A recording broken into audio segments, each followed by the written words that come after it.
Sonny is got food delivered.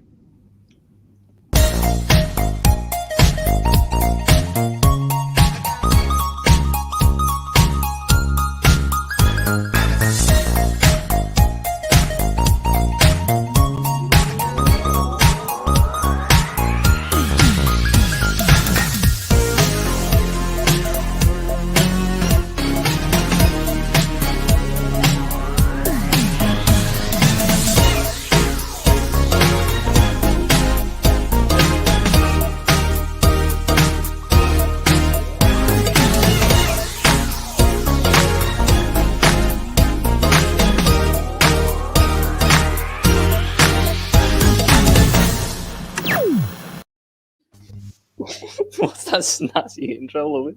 Welcome to Let's Talk Premier League. We're here for the weekly review show, and this panel is going to be with me. That starting. Charlie saying, "No, what an embarrassing start!" It was a brilliant start. But how are we all doing, guys? Good, thanks. Pretty pissed off about yesterday, but we'll move on. RJ, you're the only person on the panel who didn't win at the weekend. How was that feel? Oh yeah, shit, they are. No, we were the only team that got robbed yesterday. We were the only team that got robbed. My team beat Lincoln. I mean, Jeannie and Tom beat Sheffield United, and the Gooner boys beat Leicester. So the only one who dropped points of the weekend was RJ. Even if the others were going to show up or something, I don't know. I didn't send the link to too many people. But new show, obviously, it's the weekly review show. What we're going to do, we'll go through all the games that happened at the weekend. Everyone will give their opinions on it. I'm sure there'll be some agendas from someone, of course, people. But the first game we'll start is going to be with Man City. They were the early kickoff on Saturday, and a professional job done by them, wasn't it? Obviously, Diaz and Stones. I think it might have been Charlie that said the stat about Diaz and Stones have scored more goals than they have let in, which is quite a scary stat. Yeah, I mean the City. I mean, you know how good they are going into the season, and then they went and got Ruben Diaz. Like, you know, that's just the missing piece they needed. They got this commanding set. Like, I'm not going to say he's like the leader of company, but they finally got that company figure that they've been missing for seasons to come, and they filled that gap in. And now look at them; they've got more goals than they've let in. They're not only just scoring goals; they're fucking defending like nobody's been. Like, even against us, for example, I know we didn't make a good account of ourselves, but they literally said to the strikers, like, "You take a day off, let us do the job today." And that's just how good City are. They can attack, they can defend. They're the monster to be, to be careful of. I think you got to give credit to West Ham, though. They gave them a hell of a game. Oh, yeah. They could have easily come away with a point there with that last-minute City opera there. And with each passing game week, they're looking more and more likely for this top 4, top 6 challenge. Like a couple of weeks ago, you'd be thinking, they're in there for now. It won't be much longer. But now it's looking more and more likely. They've just got brilliant chemistry. Yeah. A fellow Janner in the comments. Quickly, a fellow Janner in the comments. He does have a question. United. The answer to that is whoever wins it. So the way I'd do it, whoever wins the Premier League, I'll support them during it. So I'm currently a City fan. We're currently Liverpool. No, because basically what I do is I pick who's going to win it, and obviously we all know them gold badges are going to go on to Blue Kit next season. So City till I die. Only joking. I don't actually have a Premier League team. It is all Green Army for me. But obviously Antonio, he's become quite crucial to West Ham, hasn't he? Mm-hmm. Yeah, definitely stepped up. He's every manager's dream, isn't he? A striker will run himself into the ground, fight for every ball, good in the air, good with the ball at his feet. He's the dream striker for a manager like David Moyes. Yeah, and that Souček that they've brought in as well. He's a warrior. He's like a leader. Yes. He's relentless, in terms of just he doesn't mind like having a fight or a tug with a player. Like, he'll battle with you, and that is just hard for any, like, especially for City, because they love to play in that midfield. If you can try and like make that midfield uncomfortable, which a Souček, even Declan Rice to a degree can do, that's how you get City to not play their game, and that's what a Souček can do for you. Yeah, You've also got to say that about Kufal as well, that new right back. Yeah. You have to look at their recruitment in general. To be fair, they've I had was some gonna say excellent that. recruitment. Yeah. Look at Suchek, Kufal, even Lingard on loan. That was a Craig brilliant Dawson, signing. Yeah, out exactly. of nowhere, been brilliant. Yeah, You've got to credit David Moyes. I think they're look the at the English Atletico. Yeah, you look at the old, like the players they've had before this season anyway, like Bonner, he's been performing excellently this season. So I think it's just David Moyes, he's always been a good manager, to be fair. I think it's just he wasn't right for United, and that kind of made people get a different vision of him as a manager. But I think, look at the stuff he did with Everton. He was brilliant at Everton. I think he just wasn't a right fit for United, and I think he's shown people again that he is actually a class manager, and he has West Ham as serious top 4 challengers this season. He might have been a fit at United if they didn't have such shit owners and actually backed him in the right way. I mean, Fergie left him a very old squad that weren't capable of really achieving much. And I think if it was probably right manager, wrong time for David Moyes. I think top 4 clubs would have got him in the end. I just think at that point it was very difficult for him. But does anyone think West Ham can get top 4, or do you think that'll be just a bit too much for them? No, I think we'll get it. Leicester have their injury problems now with Maddison and Barnes. You're expecting to see a little bit of a drop in form with them as a result. That and Chelsea, they've got Tuchel in, the new manager, and they're playing really well right now. But I'm struggling. I don't see that style of play they've got as sustainable. So maybe there could be some drop points there, and they could easily sneak in because the way they're playing right now, that you'd be hard task to find any team that could beat them. Yeah, and I think even compared now, if you look at how West Ham were everyone predicted West Ham to be lower in the table because they sold Grady Diangana, who Mark Noble came out and said at the start of the season how outrageous it was because he was their best youth prospect coming up through the system. And I think to sell him, who is their most promising player from the academy, it really looked like it was going to be a bad time for West Ham because they needed the money. But I mean, you look at them now and they're just actually flying, and I think that they could very easily get top 4. You look at the teams around them. Chelsea don't really have. They play good, they're defensively well. They have a lot of the ball, but they don't really threaten a lot. And I think Leicester, like Tom said, Leicester, their injuries again, they're just going to cause them a massive problem. And I just can't see them staying in top 4 for the rest of the season. I think that top 4 slots are open to 6 teams at the minute. I think you've got the top 2, which is City and United, which obviously City winning the league. I can't see United dropping out. The rest 2 are up for grabs for everyone, and there's no means to say that West Ham can't get it. West Ham go so much under the radar and they get so disrespected, and week in week out they're just proving people wrong.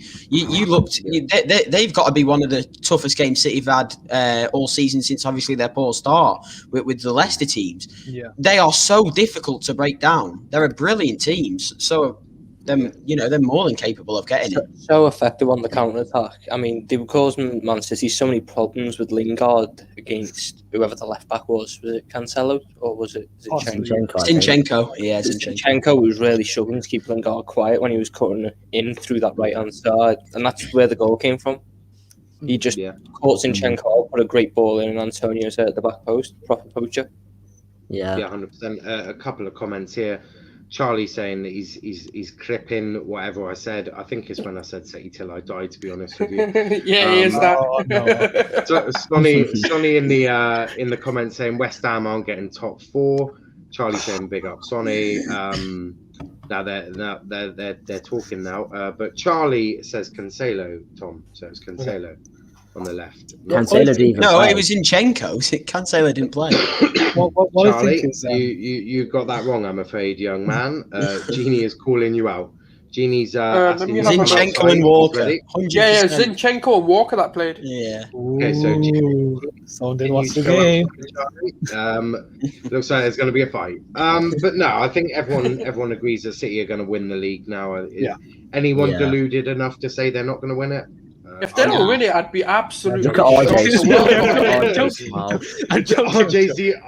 the only one deluded enough, probably. I'm joking. I was joking. Yes, to be fair, I think City, the reason why they've done so well, and I've said this at the start, their squad depth is elite compared to every other team. I mean, Liverpool, that's one of the reasons why they've lost out. You could say injuries all you want, but the fact is your team was not good enough depth-wise to actually compete for one, let's be honest. What do you mean our team's not good enough? Your squad isn't good enough. Your team is good enough. Our squad's good enough. No, Why it's did we not. win the league last? What about now? Our squad's What about not good now? enough. Where's your squad now? Yeah. RJ just said it's But been where's your hit squad by now? No, listen, been no, hit by Gene, injuries of injuries. You literally did not listen. No, I said this is what we're saying. squad City depth-wise, City can get injuries, and if Yeah. you look at their second string team, that can probably win the league. That's Yeah, how but- fucking good Yeah, they but are. it would, it would give a good So fight. you're telling me that City would win the league without Diaz, Stones, I don't know. No, but their second or string defenders Rodri. and stuff are still Well, probably yeah, good enough. exactly. Yeah, that's Yeah, but- exactly what my point is. But They you could can't say literally our do- squad's crap. You can't say our Okay, squad's they lost. bad. No, listen. Yeah, listen, but look, if they you've lost got De those Bruyne- injuries, and now where are the listen, players? That's what we're trying to They've say. lost to De you. Bruyne. If they lost De Everyone's Bruyne, injured. Diaz, whoever, literally, they have You replacements. say in the- Diaz? If Diaz was Yeah, injured Diaz. for about 2 months, they would Yes, still. I mean, be It's not just replaced. losing one player; it's losing 5 who can play at centre For back. what? Because Well, that's I what mean, we lost. yeah. Oh, come You on. can't. You can't. Stop. You can't I That's feel not like, fair. to be fair to we'll- Liverpool, they have Oh, lost okay. all of their Who centre did you backs. sell? Who did you sell in the summer? Sorry, who did you sell in the Right, summer? no. Dejan We'll get to Lovren. Li- Exactly. we'll What get is to he? He's a Liverpool. centre back. You have no we'll one to get blame. to- Right. What are you on We'll about? We'll get to Liverpool later, and let's be fucking honest. Dejan Lovren is a pile of shit. So there's no point. I was just about to say, there's absolutely no point having Lovren. You could probably play Mo Salah and he'd do a better job as centre back. You've aggravated Genie. Charlie saying, I was thinking of the West Ham away game for some reason. It was Zinchenko. Charlie is backtracking there a little bit. Yeah, He's that's abysmal. We're not forgetting that. He's reversing, so he doesn't want to meet Genie outside. Next, we're going to talk about one of the 3 o'clock kickoff. I mean, what the fuck happened here? West Brom versus Brighton. Mhm. Who wants to kick me off on VAR then? Because I mean, that was the biggest. Can I talking just say before everyone goes on a heat? Technically, the referee was. It's gonna sound bad, but it was technically the right call, but just a stupid moment because technically, before the ball crossed the line, the second whistle was blown. Yeah. So according to the rules, the game had stopped. But I it agree should- with you. No. But what I'm, But at the what same I'm time, about to that say, happened with- at the same time, Dunk did ask the ref, "Can I take this free kick?" And he gave the Yeah. nod. So that's obviously, but this is what I'm trying to say. It's not VAR. It's these fucking shit referees, week in, week out, making all the wrong calls. What I meant. You know what I meant. I mean, Johnston's on his post lining up his bloody wall, and bloody Lee Mason's blowing the whistle. What the fuck are you doing? Use your Because brain you and know, wait for the Dunk. keeper I can't to get remember who he ready. scored it against, but he They did did a it last similar year. thing. Liverpool. Yeah. He did a similar thing, and that was all right. So I don't understand. Dunk's what known was- for doing this. He's took 4 free kicks where he's asked the referees to take the free kick. He scored one of them, which is against us last season. Yeah, I mean, but the referee should be like, no, wait for the whistle, like everyone normally does when it's that sort of range. Because when if a referee doesn't tell you to wait for the whistle, you can take a quick free kick. Yeah. When the referee tells you and holds the whistle up to you, goes wait for the whistle, you wait for the damn whistle.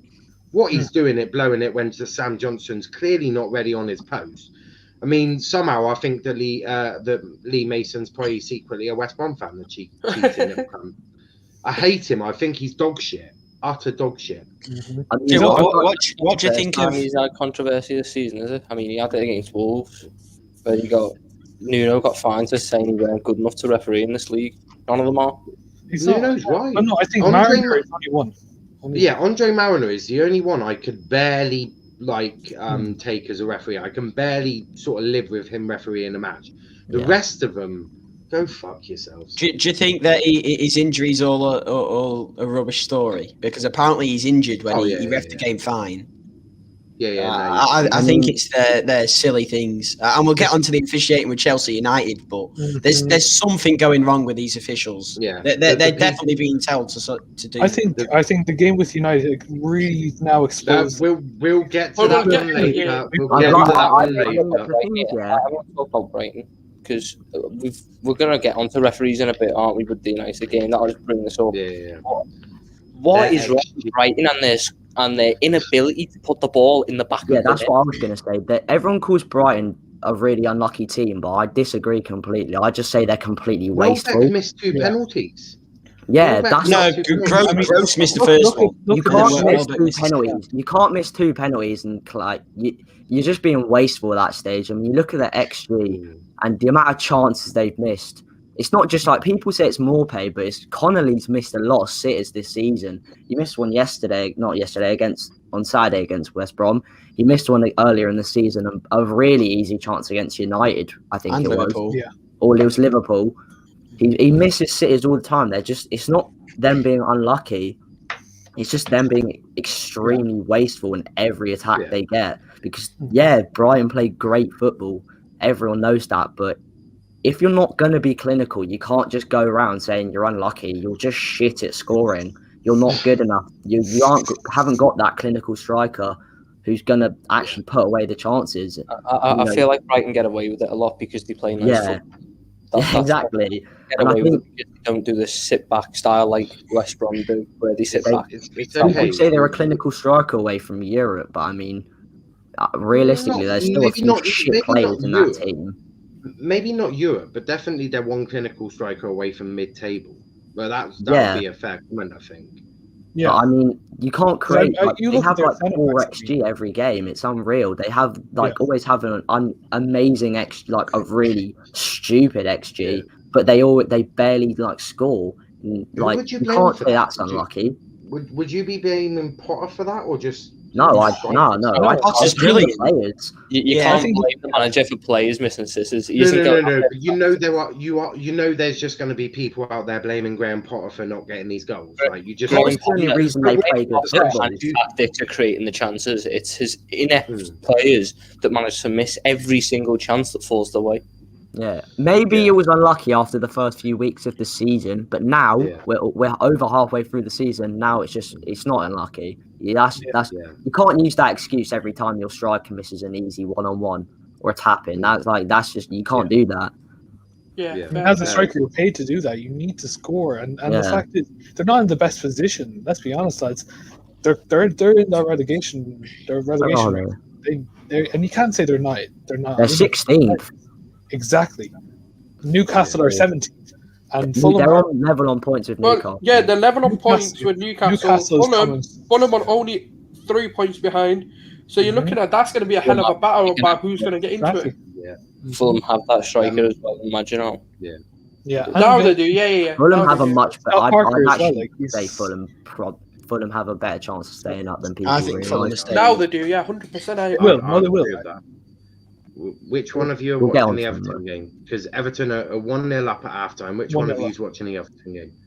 I've got it on my iPad. I've got it next to me. Which one of you can multitask? What was that? What? And say the score? I've got it in the bottom right corner. Oh, there you go. So, Tom, you're in charge of keeping us updated on the. Mate, if Southampton score, you'll hear me. Yeah, we know that, but Tom's job is to keep us updated on that one. Because there is a live match, which we're watching a Mason Mount advert right now.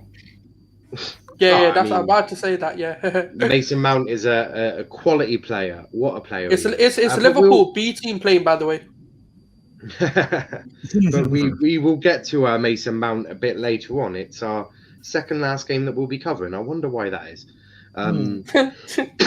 Maybe it was because it was on Sunday. Real quickly though, I want to also give credit to Sam Allardyce. Now that he's got the players that he wanted, he always does this whenever he gets there. Now that he's got some of the players that he wants, he's starting to grind out results like he always does.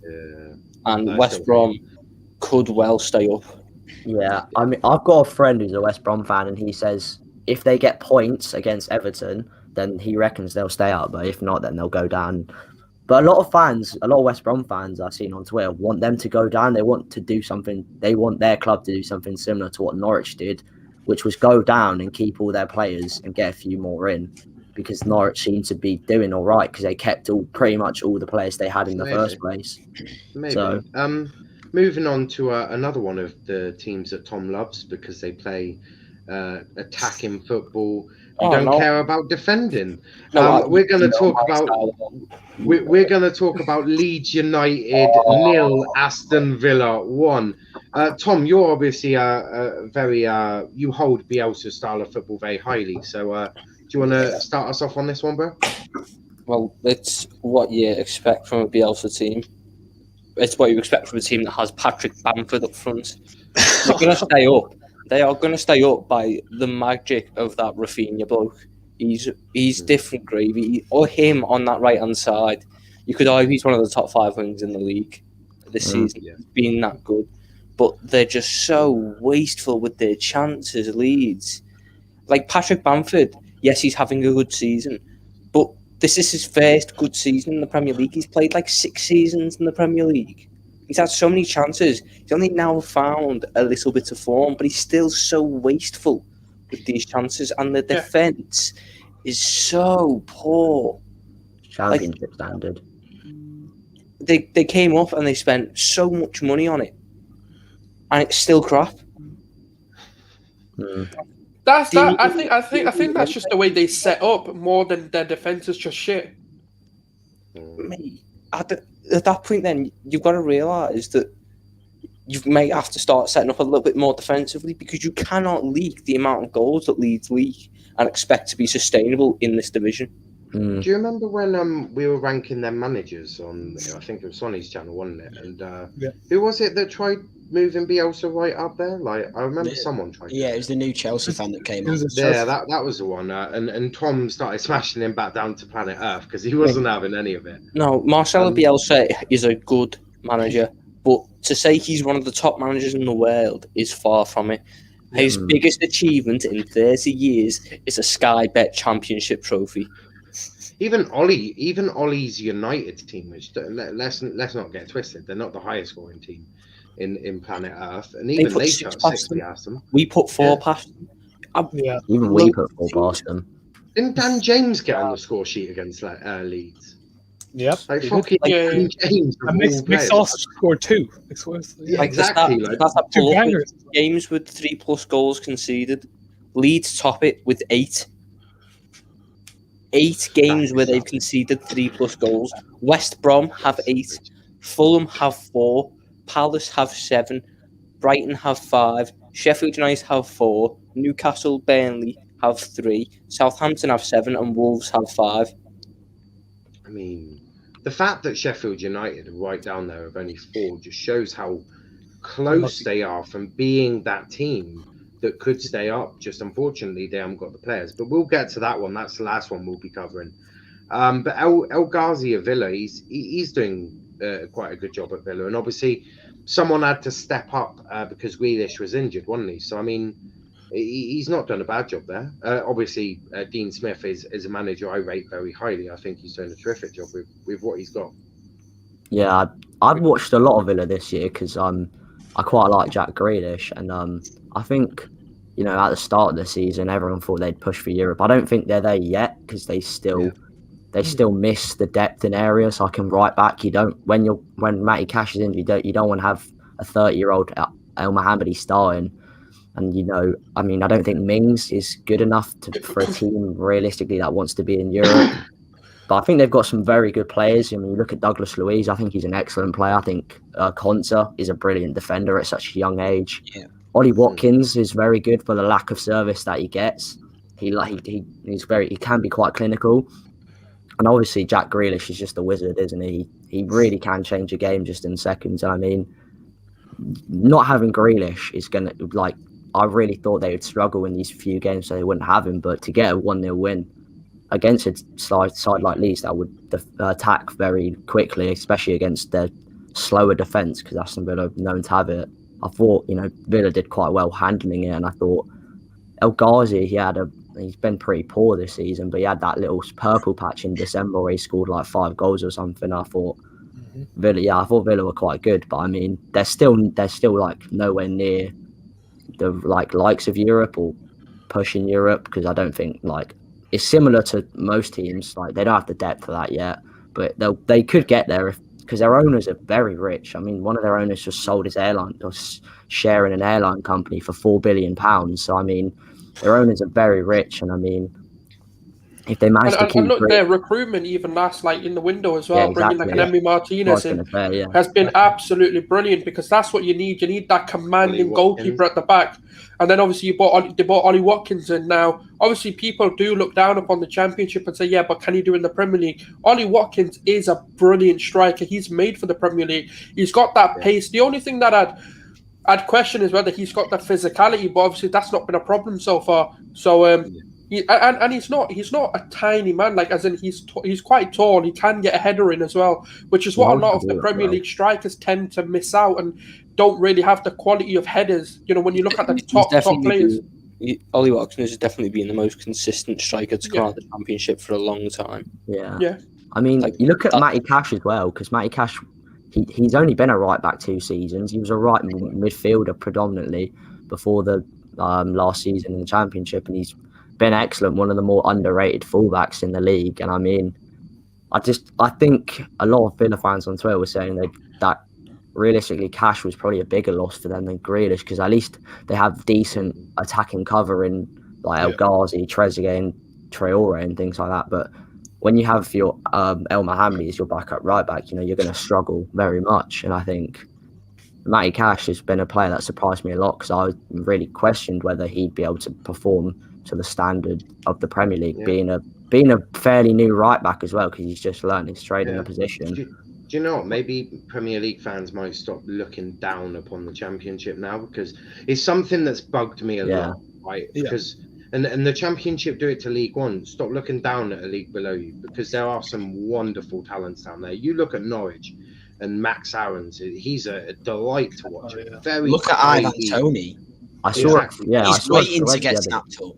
I saw Oliver Skip as well. He's on loan from Spurs. Like he's doing unreal. There was a thread about talents that have come from the Championship the other day, and it was like there were so many good players. Like James Maddison, he came from Norwich. I mean, Harry Kane went on loan to Leicester whilst they were in the Championship. Yeah, he was MK Dons. Exactly. There's a lot of talent, and just people need to stop disrespecting the Championship. It's a very high competitive league. 100%. But one comment here from Charlie saying, "How would Bielsa do at a team challenging for the title?" They'd start well, keep going for a bit, and then come February, the players would be burnt out and they'd finish 4th. That's why he needs squad depth. And that's why he probably won the Championship last season, because of the massive break, and it gave his players the time to recharge. Don't say that. The one you look at was fans will come for you. The one you look at, they were top with like 9 games to go, and the players just had not. They had no more left to give. They were that tired. And do you remember? It's just they start well and they piece it out. That's the issue. Yeah. Do you remember that woman pundit on, I think it was Amazon Prime, she said it. And she said exactly what Luke said. And straight away the Leeds Twitter account had it, and it brought all that sexist. Or was that Karen Carney or something? Or yeah, that's the one, Karen Carney. But I guarantee no one will clip Luke for saying it and then post clip it anywhere. Me, go ahead, send me abuse. No, I just wanted to touch on that. He's asking for more. But I just wanted to make that sort of comparison, because that's the difference. I wasn't intending to do it, but it was just that you mentioned exactly what she said, which is they want it because of that sort of gap in. Do you know why people got abusive? It's because how well Leeds started, and I don't think people thought they would have done that well. But the reality is, like everyone said, They don't have the depth. If it's their first season in the Premier League, yeah, don't get me wrong. Be expansive and be exciting. It's not a bad thing to be. But sometimes, when you're saying someone's a world class or one of the top managers in the world, yeah, he is highly regarded within the managerial world as well. But the problem I've always had with Bielsa is game management. Game management is key, and it's not just about how you tactically set up, but it's understanding, right, that you can't go 90 minutes at 150% every single game. You have to understand that there are going to be games like Villa, for example, or like City, or even Arsenal this season, or United, where you do sometimes have to adjust your defensive line and stop playing highlight because you're Leeds. No disrespect to you. You've got a good history, but you're not the Leeds that we knew about 15, 20 years ago. You're Leeds today who have come from the Championship. Have some respect for the Premier League, and that's what Bielsa needs to do. What annoys me most about it is the fact that he gets praise for his Bielsa press. It is the most inefficient press in the world. Rafinha, at times against Aston Villa, was running from one side of the pitch to the other, up to the goalkeeper. It's no surprise that the players burn out at the end of the season, because they're just doing pointless pressing. Yeah. Patrick does so much pressing that is completely pointless. Like, all they do is just run. The media will do anything to going through now. Do you think that's what they're going to go through now, though? Especially with how compact this season is as well. It's really going to affect them. They need to get some insurance. Like Calvin Phillips probably got injured, to be fair. We've seen teams do this before, where they've started really well, it's been really strong, and then towards the end of the season, they've just sort of coughed over the line. They've sort of just about got there. Limped over it.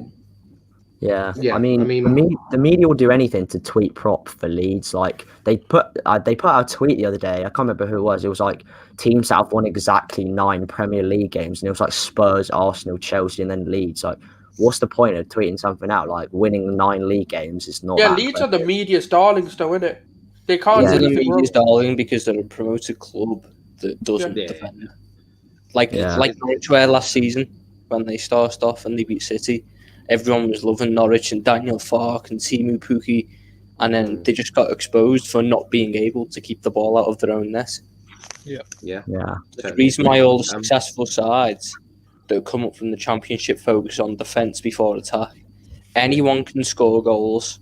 It's been proven this season by some of the stupid goal scorers have been, but not everyone can defend.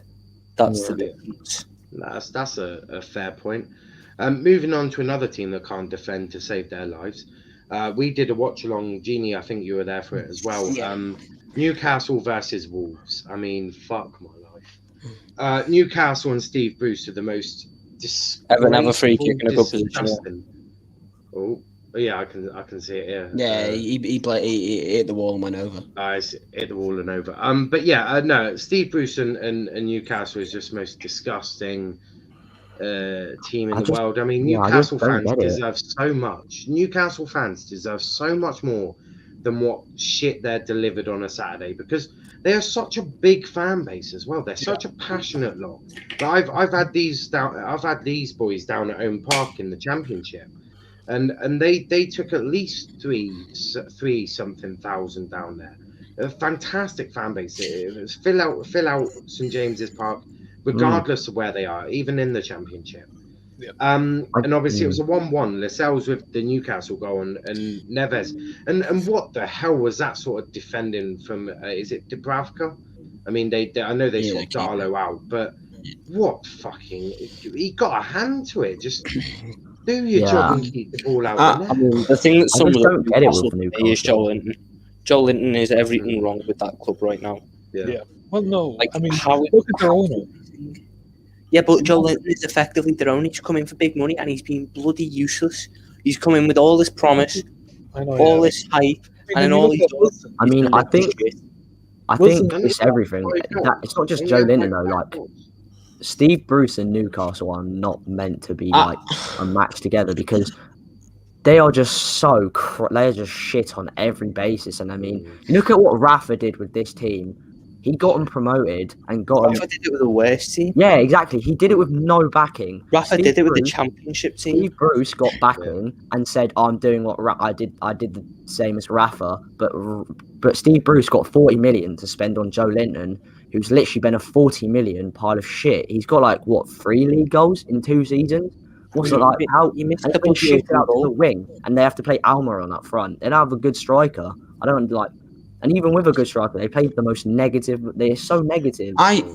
I think this is very harsh because by no means do I think Steve Bruce is good enough for Newcastle. But we're talking about Newcastle Wolves, and we watched this game with you, Niall. Newcastle weren't negative football. Newcastle weren't this typical Steve Bruce. So this is wrong, and they weren't even that against United. They didn't go to Old Trafford and park the bus. They actually went for them. So I think we're just being typical stereotype of Steve Bruce because Newcastle should have blown Wolves away on the weekend. They just didn't have the Callum Wilson up front. But whose fault is it that? Yeah, they don't have Callum Wilson. The thing is, they've only started attacking now. If you look back at them at the start of the season, yeah, but we're talking about this Newcastle Wolves game. Yeah, and by no means was this Steve Bruce's fault. But also, whose idea was it to bring Joe Linton into the club? Was that not Steve Bruce? I think Rafa wanted to bring him in. It was a Rafa signing, but Rafa walked before Joe Linton came in.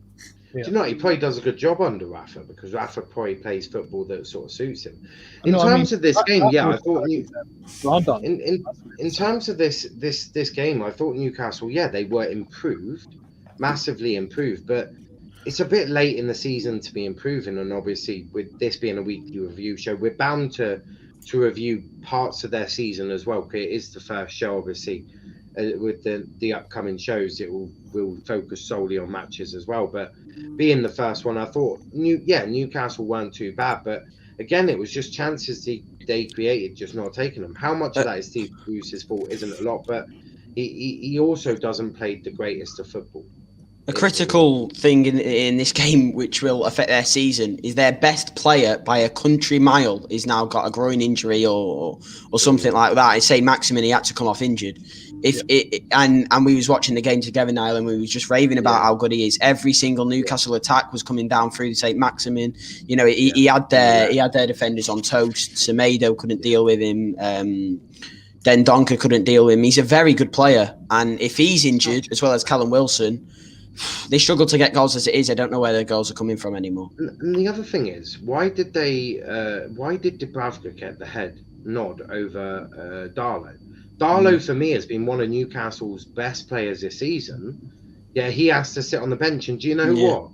It was a goalkeeping error that cost them 3 points that game. So I think it's because of last season, to be honest, because Dubravka was very good last season. I think Steve Bruce. So was Martial. Well, I'm not basing him. I think it's like the Arsenal situation. I think when Leno got injured, obviously you look at Martinez. Martinez stepped up and look what happened. Obviously Martinez got sold in the summer and look how well he's doing. So I kind of see how like that because like Dubravka was last season. Dubravka was one of the best goalkeepers last season. You can say obviously that was last season, but the fact was he was really good. And the fact that Darlow took over when he got injured, no one expected Darlow to be this good. No one did. I don't think anyone did. So I do think it's kind of like just saying, look, Dubravka, look, we understand you came back from injury. We have this good player now, but we don't know what to do with you. We'll see what you do in this game, I guess. Is that not just poor management? Because at the end of the day, these are games you need to win, and you're telling me that in a game you need. I'll switch it, RJ. You let's say you're in a title race and you need a win, and you're playing Man City, and you go, Dean Henderson, we've got David De Gea, but we're not sure what we can do with you. We're going to let you play this game, and we're going to let you screw up. Like, you wouldn't do it, would you? 4-man management from Bruce. And totally the wrong game to be doing it. Totally the wrong game. The wrong time of the season as well. We're in the crunch part of the season. Steve Bruce don't look like he was the right time Premier League, let alone. But one thing I think... And it's the right time to do it. Because at this point... Next season... But the thing is, what I believe is, you do realize that Newcastle were going to get taken over by the Saudis. We all knew it was going to happen. The only thing that stopped them was the Premier League. They got rejected. I think if that had to happen, Newcastle probably would have been in the top 4, let's be honest, with the backup that they had. Yeah, but that's all ifs and buts. That's all No, ifs it's and not. buts. That's the same thing as if Mahan had a dick, she'd be my uncle. Like, that's exactly the comment you're making there. Oh, that's not what I'm saying, man. No, we They all have know. to do with the goalkeeping dilemma of Darlow and Dubravka. The Saudi's not going to come in and go, "Nah, Steve, you better play Carl Darlow against Wolves." No, what I'm saying is, like, this was at the start of the season. They could have sold it for, I don't know how much was the bid actually, but they could have sold it to the Saudis. Mike Ashley could have sold it, and the Premier League rejected it. And if that had happened, Steve Bruce would not be the manager. They would have had a completely reformed. But it didn't happen. We all know it would happen if it did. Yeah, but what's the point of bringing up that when Because look at Mike Ashley. Mike Ashley is a joke of an owner. He's worse than pretty much everyone. We all know that, but there's no point discussing Mike Ashley. I think the Newcastle fans alone have done enough content to keep us going for an entire year about Mike Ashley. Like, we don't need to really get involved in that one. I'm just saying that now is probably not the time to be messing around with your keepers. That's a fair, comment and a fact. Charlie saying St. Maximin had them all on toast. Me, Genie, and Noel all thought he was man of the match. Yeah, I totally agree. I want to talk a little bit about Wolves and Nuno. Obviously, they've had a few issues. Jimenez being out with a fractured skull. Thanks to David Luiz. I'm joking. It wasn't down to David Luiz. It was his fat head that gave him the injury, though. David Luiz's head is made out of stone, from what we can tell. But I do want to talk, obviously, Neves getting the goal. But Pedro Neto was one that just screamed out to me that it was so talented. And obviously, then you had the Big Show that has about got as much talent as I am. You could probably play me. He's actually my footballing ability, but with a bit of pace as well and steroids. Pedro Neto screamed out to me all season. I think if he had Jimenez up front and Daniel Podence on the left, who I think's injured at the minute, I think he'd be getting a lot more goal involvements, and he's only 20 years old. He really is a one for the future, and he's bright in this game as well. He had Jamal Lewis this time left dead in the game, so I think a move for him in the summer should definitely be something he's looking at, because he's a great player. I mean, it's been a really poor season for Wolves by their standards, considering they finished 7th twice in a row, I think, and I think they're now 12th. But I mean, you look recently, they've been picking their form up recently. I mean, they're unbeaten in their last 5, and I think a draw against Newcastle was never an ideal result, especially when Newcastle have been down in the dumps a little bit this season, and I think it's been a really weird thing to see Wolves been so poor. And I mean, I think most of it is probably related to the fact Jimenez has been dealt such a long-term injury, and I mean he's the focal point of that team, because he just brings everyone into the game. He doesn't just offer goals. He's an aerial threat. Matt Doherty's also a lot for them. He suited that Wolves team down to the ground. We've seen when he's gone how poor he is. He was very much a system player for Wolves, and yes, Nelson Semedo's coming with this hype of being a Barcelona player, but Matt Doherty was so effective on the attack as well as on the defensive end that losing him is massive for them. I mean, I'll never get that. Coming back as well, hasn't he? The left back. I mean, with this system, Wolves play their full backs are vital to their attack. And I don't know who they're playing up front now. Is it that William Jose? William Jose, who's awful. Movement of a frog. That's where he was playing for Real Sociedad. Hold on, Genie, that's a bit disrespectful to Fox. No, that's the sort of thing we leave to United's front three when Cavani's in play. That's that level of movement. He's got the movement of a dumpster truck. Absolutely. No, but this might be a bit controversial, but we talk about Wolves have finished Europe 7th and 8th. I think Wolves this season are exactly where their squad suggests they should be. They're 12th mid-table, and if you look at their squad, the key player in this team is probably the Moutinho. Pedro Neto's only young. Moutinho's 34 now. Their bench is championship quality. They've got Fabio Silva, Kijana Hoover, Ait Nouri, Ruddy, Gilman, Gibbs White, Otter Sawawi, and Vitinha. That is not a league. It's just a very young bench. Kilman's good. Too inexperienced. Proven. I think they're really trying to sort of the future with while they've got injury problems.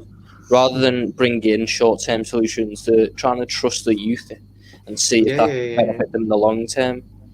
I think they'd written off this season when Jimenez got injured. Yeah, and let's not disrespect. Obviously, I know you're not disrespecting, but Mate, Richarlison's been on the floor 6 times this half. Oh, I know, I can see it as well. But Fabio Silva's definitely one for the future. He's got great talent. And no one in Wolves really expected to have to be calling up Fabio Silva as much as they have. Obviously, a fully fit Wolves side, you have Jimenez up front and Fabio Silva on the bench to make sort of 30 to 20-minute cameos and appearances. But they've had to trust it. He's shown glimpses of the season. Yeah. I just think his biggest issue is the fact that he's coming for 40 million, and that's what they told Jota for. And looking at with hindsight, you're probably just better off keeping Jota. Yeah, but maybe they were just thinking Fabio Silva's got a higher ceiling. I'm not sure. Yeah, Fabio Silva's coming with a lot of potential. It's just I don't think Wolves is the perfect club to see him achieve it at. Because I don't think right now his body, his physicality isn't there at a Premier League level. Especially to be a striker. Like, to be a striker, you've got to be strong, and he doesn't look like that. Yeah, you need to get on the weights in the summer and do it there. But that was obviously the Newcastle Wolves. A dead game at Selhurst Park. I mean, we were covering the I didn't watch it. I can't talk about it. I didn't watch it. Yeah, I was busy watching Arsenal. Yeah, I think. Did anyone watch the Palace Fulham game? Who was the fan in the chat of the watch along, the Arsenal watch along? Someone said he was watching Palace Fulham instead. Yeah, Daniel. Basically, he said it was a dead game. I think it finished Crystal Palace 0, Fulham 0. What an exciting scoreline! A very Scott Parker, like, he's starting to grind up results to Fulham. They do have a chance of staying up. Is Palace not one that they should probably be looking at to win? I mean, you think Palace? No Zaha. Yeah, they had no Zaha, and obviously with Newcastle dropping points to Wolves, is this not a great opportunity to have taken 3 points and close that gap to 1 point? I mean, they should be looking to win that. But the thing is, Crystal Palace are no mugs either. They've been in the Premier League for how long? And there's a reason to it. They've still got the likes of Eze, and they've still got talented players. And I think this is the one where Crystal Palace will be looking back at and being like, could have won this. Yeah, should have won this. I think for Fulham, it's not a case of we've got to win as many games. It's we can't lose many more. Points better than not. That's how they've got to see the rest of the season. They do have to start picking up wins, but I think they've got a decent spell coming up where they're coming up against teams around them. They're going to pick up some wins. Who, Fulham? Yeah, Fulham. The next 3 games are Tottenham, Liverpool and City. Yeah, after that, obviously. Oh, right. After that, that's like a slaughter. Tottenham is a winnable game for Fulham because you just don't know what Tottenham side is going to turn up. I mean, they got a draw against Liverpool last time, right? Yeah, they got a draw against Tottenham as well. Yeah, so Tottenham and Fulham might be some good ones. Yeah, definitely. I think Scott Parker, knowing Scott Parker and how much of a winner that man is, he'll be looking at that game very disappointed with Fulham are good against the good teams. Yeah, definitely. Especially Scott Parker will definitely be looking at that going, we should have got 3 points on Vegas. Scott Parker is starting to prove himself to be a good manager here. I certainly didn't expect that coming into the season. No. Yeah. Do you think that maybe he's got the potential to be? Obviously, we all know that Mourinho will leave Spurs sooner rather than later. Do you think maybe Scott Parker might have a shout for taking the Spurs job? Because Spurs right now. I don't think he would join us. No, I would give him a few years, and I reckon he's had a project with Fulham. Let's be honest.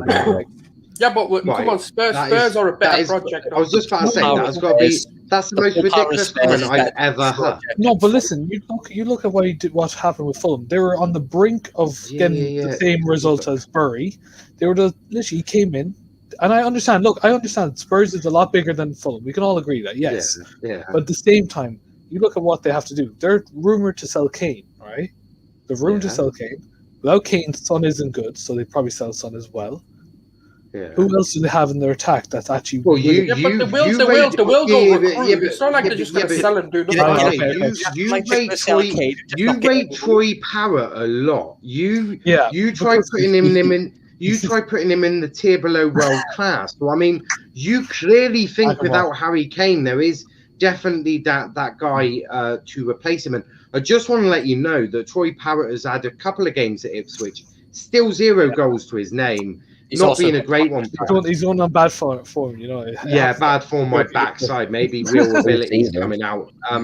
But no, I think if Scott Parker was offered the Tottenham job, I think he'd take it. 100%. I think he's a really good manager too. Plays brilliant football.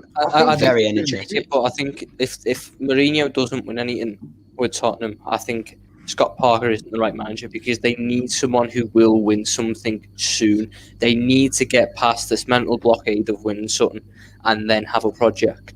Because they can't have a project where they're allergic to winning. Yeah, but who else is there? If let's say Mourinho doesn't win them, who else actually? Yeah, who else? They've got, I mean, this is a far-fetched. Nagelsmann will. Yeah, I was about That's to say true. what Genie said. It's a far-fetched one, but it's a Nagelsmann, and I don't know whether Nagelsmann will go to Spurs because I think he's got way too many admirers, and I don't think Spurs Benitez would be the top of the perfect one for them. Benitez would come in, win a League Cup, and go. That's what he'd do. Yeah. What we thought Jose would do. If Jose can't do it, Mourinho's in a cup final, so I wouldn't write Jose off. That Yeah, he's I was not about gonna to say, do yeah. it. But he's saying Man City in their own cup. But he's still in a cup final. It's still Jose Mourinho. It's literally his bread and butter. Yeah, but he has beat City also. and he has beaten Manchester City this season. Exactly. We Yeah, can't that just write. was when City weren't in this incredible run of form. that so- was in form. Do you know what I mean? That's Yeah. before Diaz came in, Diaz was in the team that day. was he? No, but they weren't on the form of their lives. Like literally, No, they're playing them right now. You can also argue that there's no guarantee they'll be in the form of their lives. Yeah, but Come April. can I also that's just true. say that I've been a major critic of Jose, but even I'm not doubting Jose in a fucking final. Yeah. Where's this? I don't think people are doubting Jose. Everyone knows that I don't rate Jose anymore. Everyone knows that I think he should. I'm not doubting Jose. go I'm to doubting another league. that Tottenham team. Yeah, that's Yeah, that's no, what- and I get what you're saying there, but I still think this is Jose. Take away Spurs. This is Jose in a cup final. Yeah, but those teams. Cup Yeah, but finals is bonus, though. Jose was able to have winners at every other club. Who's he got? Who has won anything Yeah, in the current Tottenham Yeah, team? but You got But Bale I'm has. taking But other away than Bale, no. I'm taking away Yeah, the Bale's title. not- I'm you thinking can't say Bale's Jose not Mourinho. You what? He hasn't played. He's in 2 won years. how many He's Champions won Leagues? 2. No, literally, he Oh, has not played fuck proper off. football in over 2 years. He's Come won on. more than that. No. entire The question Manchester was, United do they have combined. winners? Did they say for a He minute is a how winner, many yes, games they but he played? needs to find that inner Oh, Bale that he God. once was. He's Literally, won Right, more if you don't do trophies than something in over he's 2 won more years, trophies in your entire Manchester over 2 United years, you're team. not going to be the exact same player. Don't even dare Well, say then that it he's looks the like exact same player. you know what? It looks like United will never win any silverware because they don't have winners in their squad. So well done, RJ. You have now you will now bottle every semi-final and will come second every single not what year. I'm Well saying. done. For, It's well not done just for the Carabao Cup for Mourinho, by the way. They're still in the you're in a Europa worse League. position because your manager's won a Norwegian Cup. So you've now That's nothing to do with Niall. Niall, that's nothing to do with it. I've literally said about Bale. because the I fact that don't get how. I don't get he's how played you more can time say playing Bale's not a golf winner. for the last 2 years. Yeah, but you've disrespected Bale, so I'm going to disrespect the whole of Manchester Well, I'm United. sorry that you're a big Bale fanboy. Like seriously, no. not really. He's won. No, How RJ, many? listen, How many? right? How Okay, many? RJ, how many Champions Leagues have you? Yes, has but your when was the last time we squad won won? the Champions League? When was the last That time? doesn't matter. Yes, it How does. many? It's 18. How many? Oh my 3 years God. ago.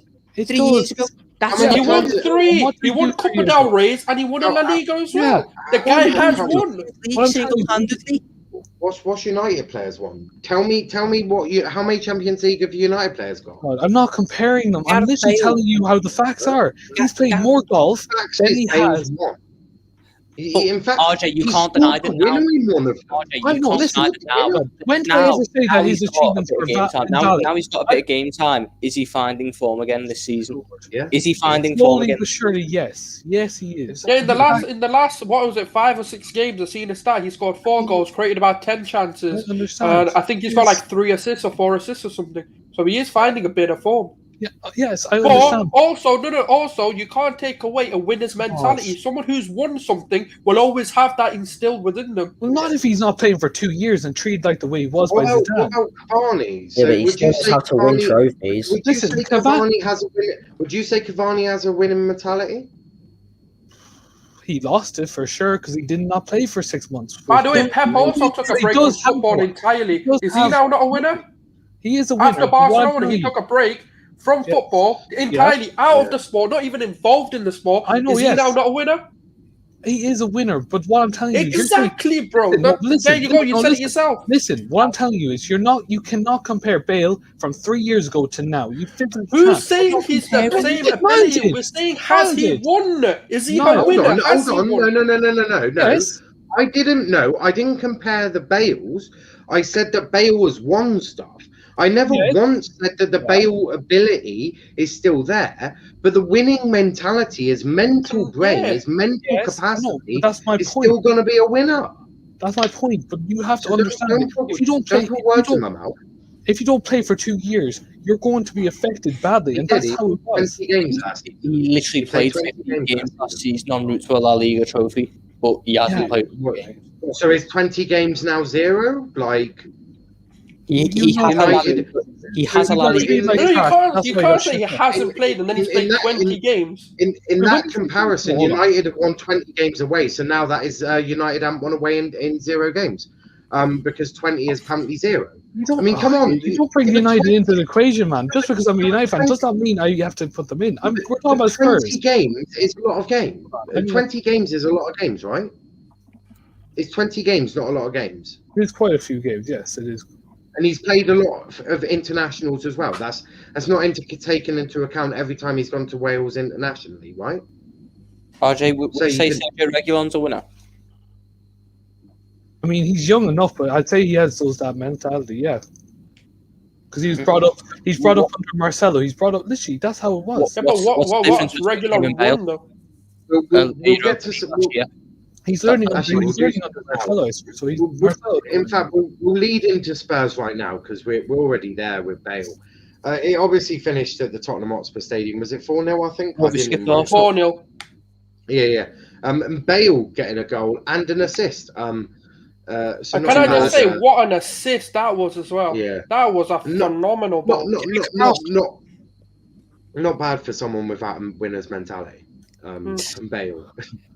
Now look, Bale for me, he's starting to hit form, and the thing is, right, we all know there was issues with Bale at Real Madrid, right? We all know how That's good the player clearly- Bale is. You just Yeah. need. I mean, he you just need to also look at scored. that. I know Tom and Jeannie won't appreciate me for bringing this up, but was it not Bale that scored the winner in the Champions League final? Yeah, he scored both. He come on and scored yeah, two in winners. two. One was a bicycle kick. I remember that for a fact. Yeah, like Bale single-handedly won Real Madrid that Champions League final. But obviously Spurs, they're such a weird team because one minute they can get results, the next minute they're jumping around like chimpanzees. Like I just don't understand this Tottenham team. But what's everyone's thoughts on that game? 4-0. Consistency.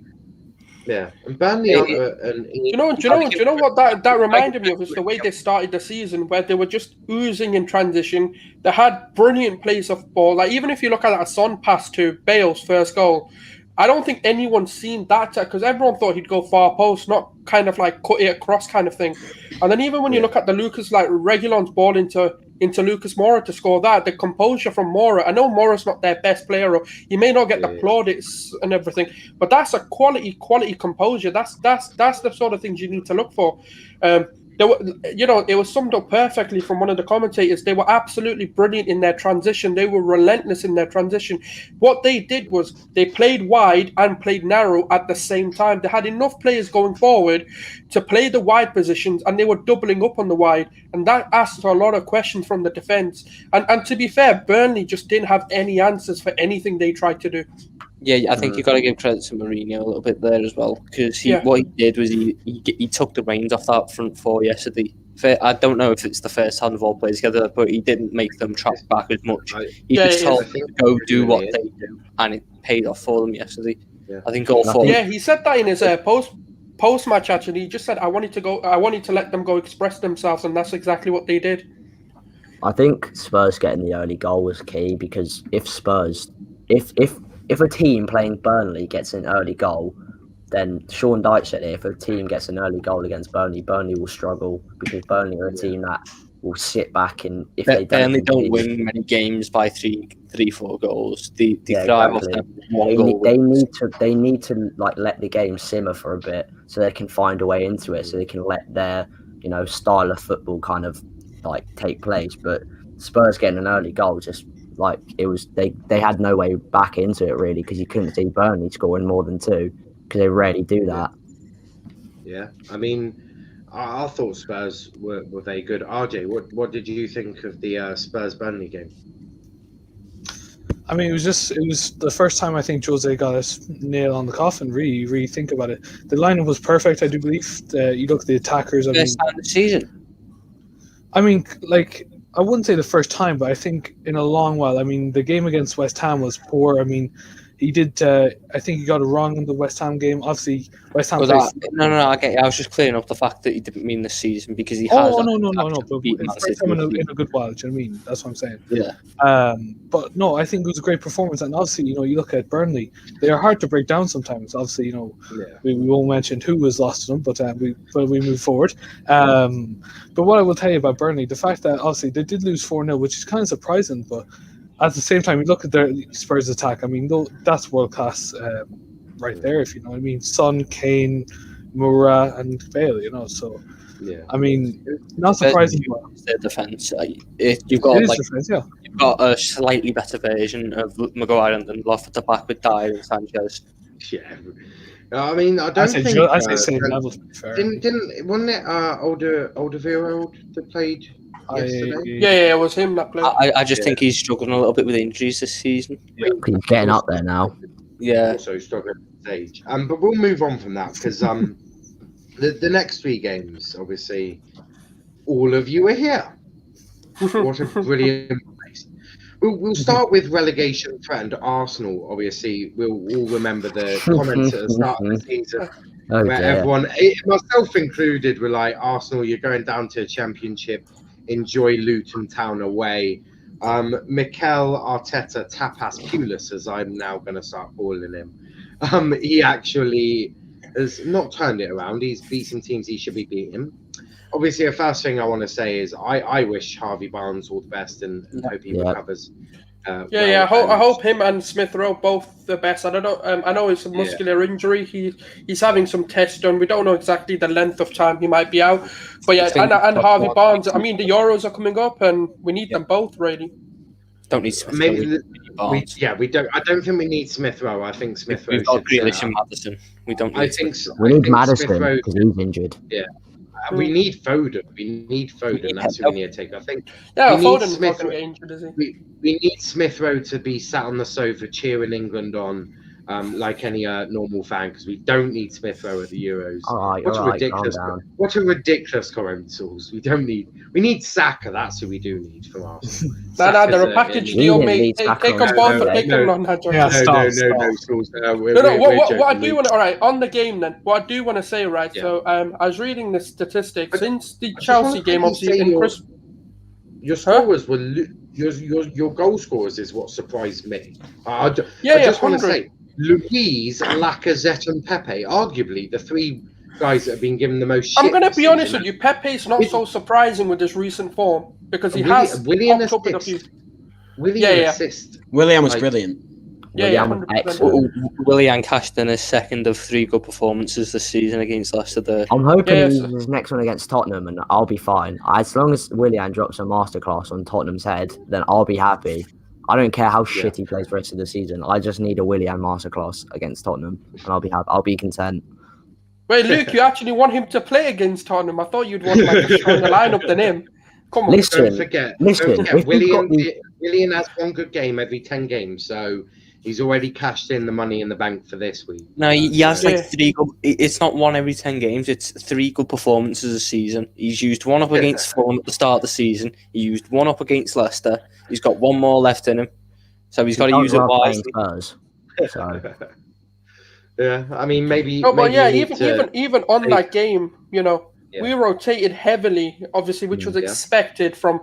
If Arsenal fans are being absolutely real with themselves, we were expecting rotation. I don't think we were expecting this lineup. I'm not going to sit there and say this is what we expected, but each to every man-to-man, right, we played absolutely fantastic. That's, you know when people are asking what the process is, we're starting to see it. And what I was going to do initially was read out something, right? So Arsenal's league form since Christmas and changing to the 4-2-3-1 formation, right? We've played 12 games using that formation. We've had 7 wins, 2 draws, and 3 losses.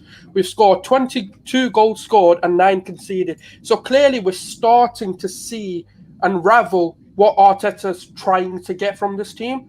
And I know people are going to sit there and say, yeah, he's not the man, but we are now starting, especially it is late, and I admit that. I know our league position is not great, but one thing I wanted to see by the end of the season was some resemblance of what we're going to do next season.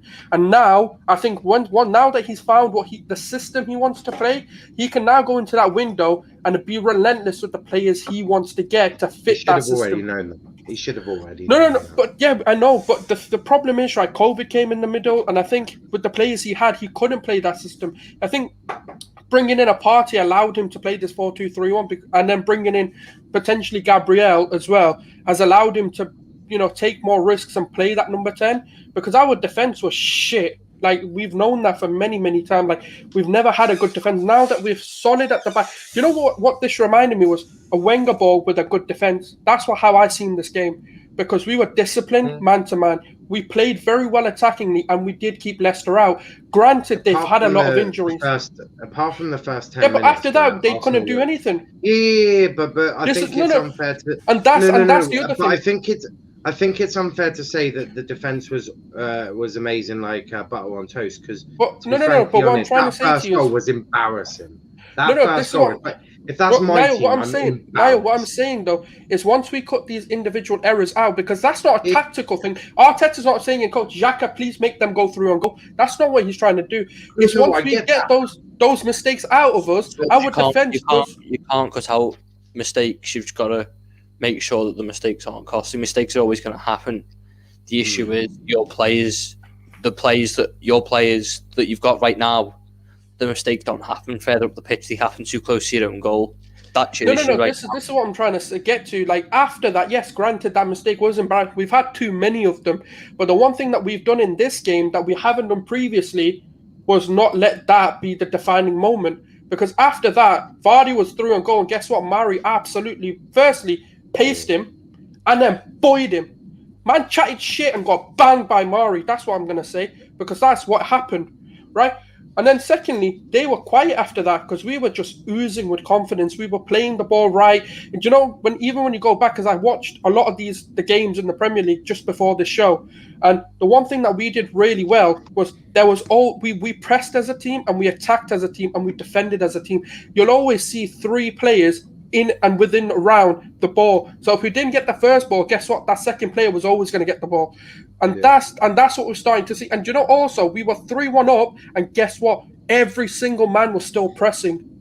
And you're telling me that this man doesn't know what he wants to do. He needs time, and that's simply what I'm saying. I get that he knows what he wants to do, but he hasn't got the ability of how the expectations are this season when you're celebrating the fact that your players are still pressing when 3-1 up. That's the bare minimum for most clubs. You have to keep on with intensity at 3-1 up. There's no excuse for dropping off. It's not a style of his play. It's a style of everyone's play. What's happening now is the players have the confidence. That's not down to the manager. That's down to your players finally going, right, let's actually listen to him.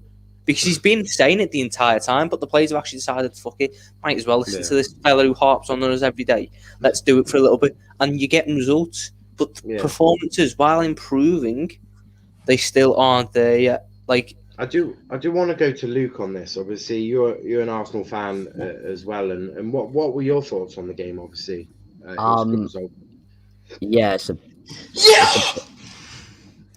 then, mate. Mate, you've just missed an absolute. How's he missed? Everything. Wait, who? Moussa Djenepo. That says it all. Moussa Djenepo. But obviously, whilst we find out if Southampton score for eccentric jumping, Luke, what was your thoughts on obviously the Arsenal game? Yeah, it was a massive win. Away at Leicester, it's never easy, especially An injured Leicester. Yeah. Injured Would Leicester. you say?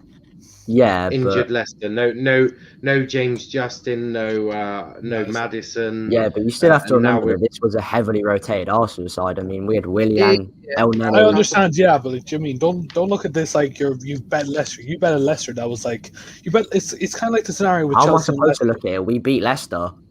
I understand, but look, on a good day. No. That's But if all we I'm lost, saying, everyone would be like, ha ha so ha. I'm gonna say Arsenal we beat lost, ha ha Leicester. ha. No, but what I see the You're damn right, situation because as. I'd have been like Arsenal lost to an injured Leicester. No, what Yeah, I and was saying guess is, what? We I beat see them with this a as second string team. I see this as kind of like Chelsea and Atletico. Let's be honest. Atletico have a few players injured, and Chelsea, obviously, they got the Atletico have injured. Atletico had Jimenez out, and that's it. That's all I can Was think it? of. Yes, that was literally it. They had the right back injured as well. Hermoso played right back. No, it was Lorente was playing wing back. Which he's been doing that this was a season. tactical decision. Which, by the way, he's been doing it this season. So, But anyway, back to yeah. what I was saying about. It was big. It's a big win on the road. I mean, obviously, away wins are a lot easier to come by this season with no fans, and I think it was the main reason everyone's talking about us, especially us as Arsenal fans, talking about it is because the performance of a certain Brazilian winger, and he was phenomenal. I mean, he was I don't know where this energy was all season, but fucking hell, the energy showed against Leicester was brilliant. I mean, you look at it for the second goal, I think it was his burst of energy from our own half that leads to the penalty, because he drives out of our half and he feeds it to, I don't know if he feeds it directly to Pepe or not, but and then Pepe. no, I think it was to Lacazette. Lacazette was Xhaka. No, it was, and then it came penalty. Yeah, it was. Yeah, it was 100% a penalty. His arms were in a very. His arms are up here, way before the shot was even Ndidi? taken. Yeah. I mean, and I also It was. Yeah, and I also think Lacazette was excellent. I mean, he scored, and I think I'm starting to see a lot more in Lacazette's game, a different side, a different type of striker. Like not just a guy who gets the chances and finish them. He drops in a lot more, and he likes to hold the ball up, and he did it excellently against Leicester. Leicester have a brilliant midfield pairing in Ndidi and Tielemans, and I think he dropped in to try and neutralise them, and feed the ball to our wingers in Pepe and Willian. And I thought the game was really even they went 1-0 up in 6 minutes and then offered nothing. Yeah. They were poor, and I think we did play well. There's no secret in that, but you also have to look at Leicester and say how poor they were. They were absolutely awful, and I think it's because they were knackered from the Slavia game in midweek. And I thought indeed he was shocking. Barnes, that injury, what little life they had left in them, that injury took out. They as soon as Barnes went off, they were finished. And I think I also don't think Iheanacho playing for Leicester is just a very good. Mate, Iheanacho on the wing is just sums up their injury problems this season. I've never seen he had all this hype around him, and I've never seen anyone's hype die quicker than his. I also want to talk about he was Vardy getting as compared well. to Rashford, wasn't he, at one point? Oh yeah, it was actually. Yeah. At one point, he was better than Rashford because he had a better goal per minute ratio. I thought Vardy was crap as well. I know he's been injured this season, but He had no surgery.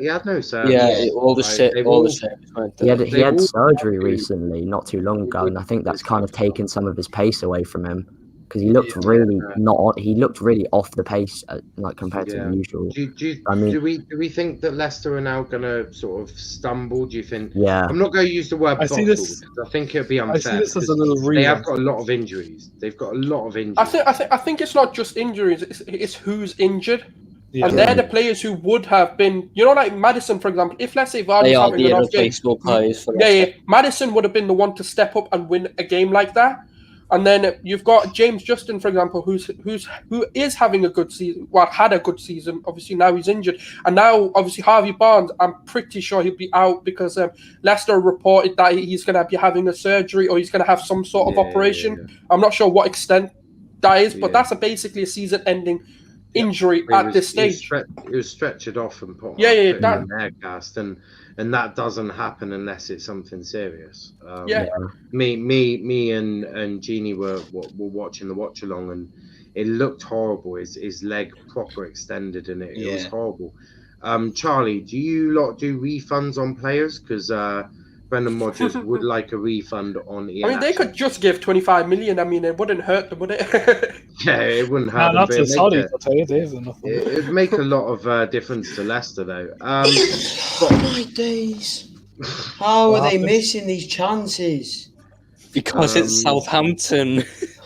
I'm guessing Southampton have just missed. That's your- Actually, that's your we'll stock go first. to Genie at Goodison Park. Genie, what's just happened? Vestergaard, to be fair, Pickford does well for once in his life. But it's just hit straight at Vestergaard. He's off balance. It's just corner after corner for Southampton. But the ref's giving everything Everton away. Cheers, Jeff. Back to you in the studio. and Genie, with that sort of reporting, you'll get a job on Sky Sports soon. But everyone watching, make sure you smash the like button, subscribe to the channel with notifications on, and keep getting your comments in. So we want to interact with you as well, because we're about to do Team of the Week after the next 2 games. And that's going to be quite fiery. And then we get to decide who we think's been the best player and who's been the worst player of the week. So a lot of things coming up. There's going to be interesting.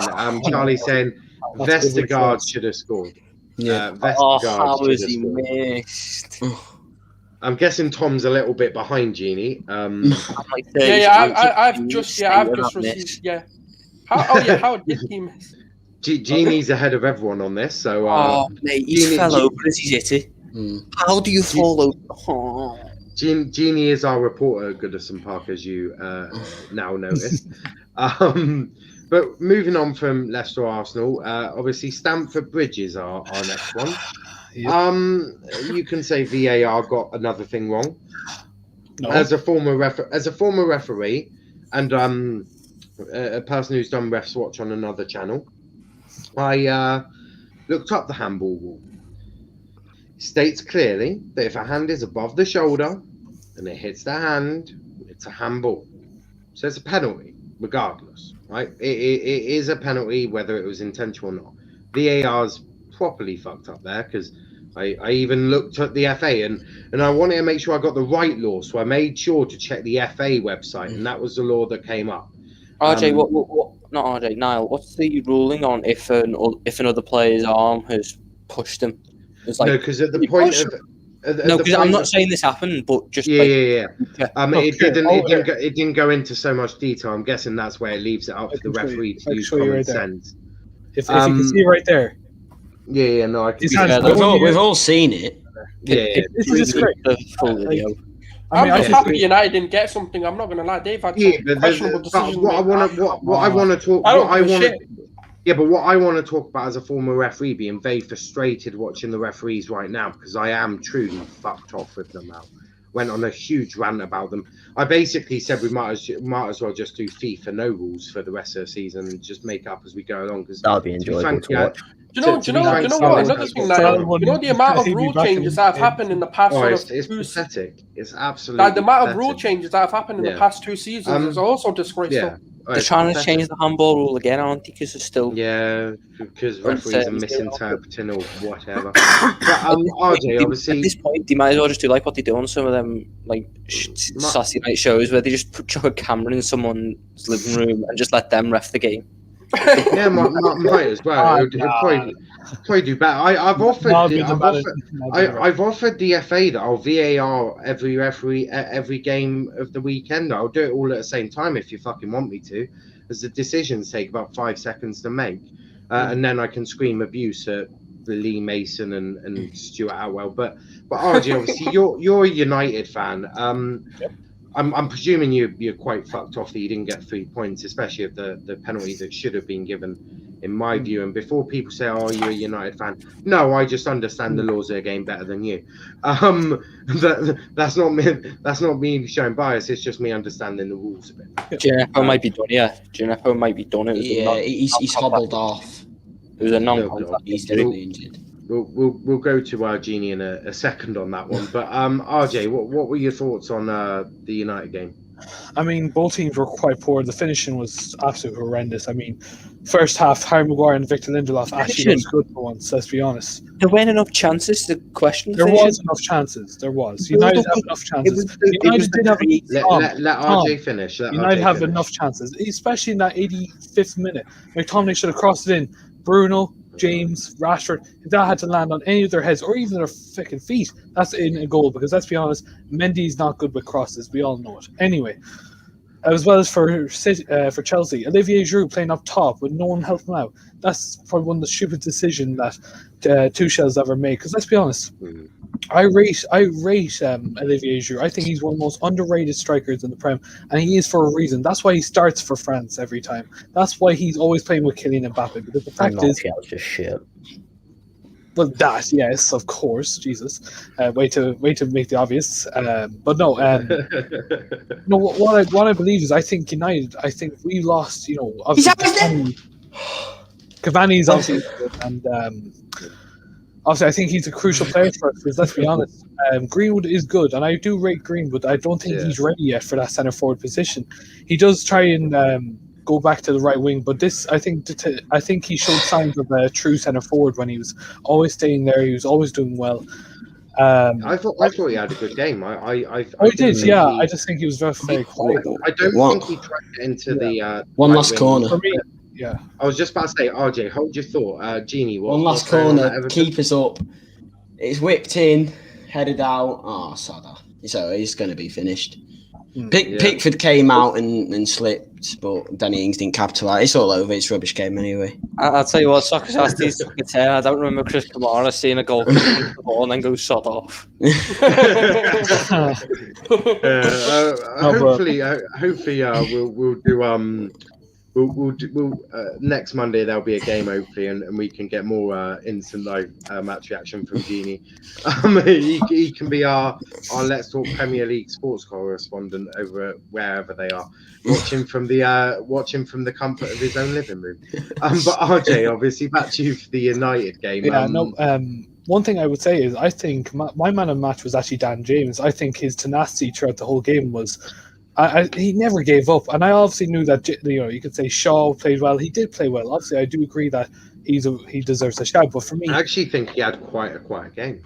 I thought he did. I mean, Callum Hudson-Odoi did pretty much nothing except for that that shit decision. Yeah, but we were talking. But we were just talking Luke Shaw, and I was just. But Callum Hudson-Odoi, to his standards, to Luke Shaw's standards, I thought he had quite a quiet game. Oh, he did, and I understand that, but at the same time, he didn't mess up a single time. I don't believe he's not the problem at United. I think he's one of the players for the future. But like I said, for me, Dan James, I think, for me, his tenacity showed that whenever that kid kept running, even when I can't remember exactly what player tackled him, but he had a back problem. He went back up and he started running again. That's what I love about Dan James. The fact that even though we call him Sonic the Hedgehog, let's be honest, we do. But the fact is he's getting better and he's learning, and I think Ollie's helping him out. Ollie sees that potential now back in him. And do I see him as a starting 11 player? No, not yet. But I do think RJ, what did you think of Bruno? Just to jump in on the Dan James, Bruno was very quiet, but I think I never see Dan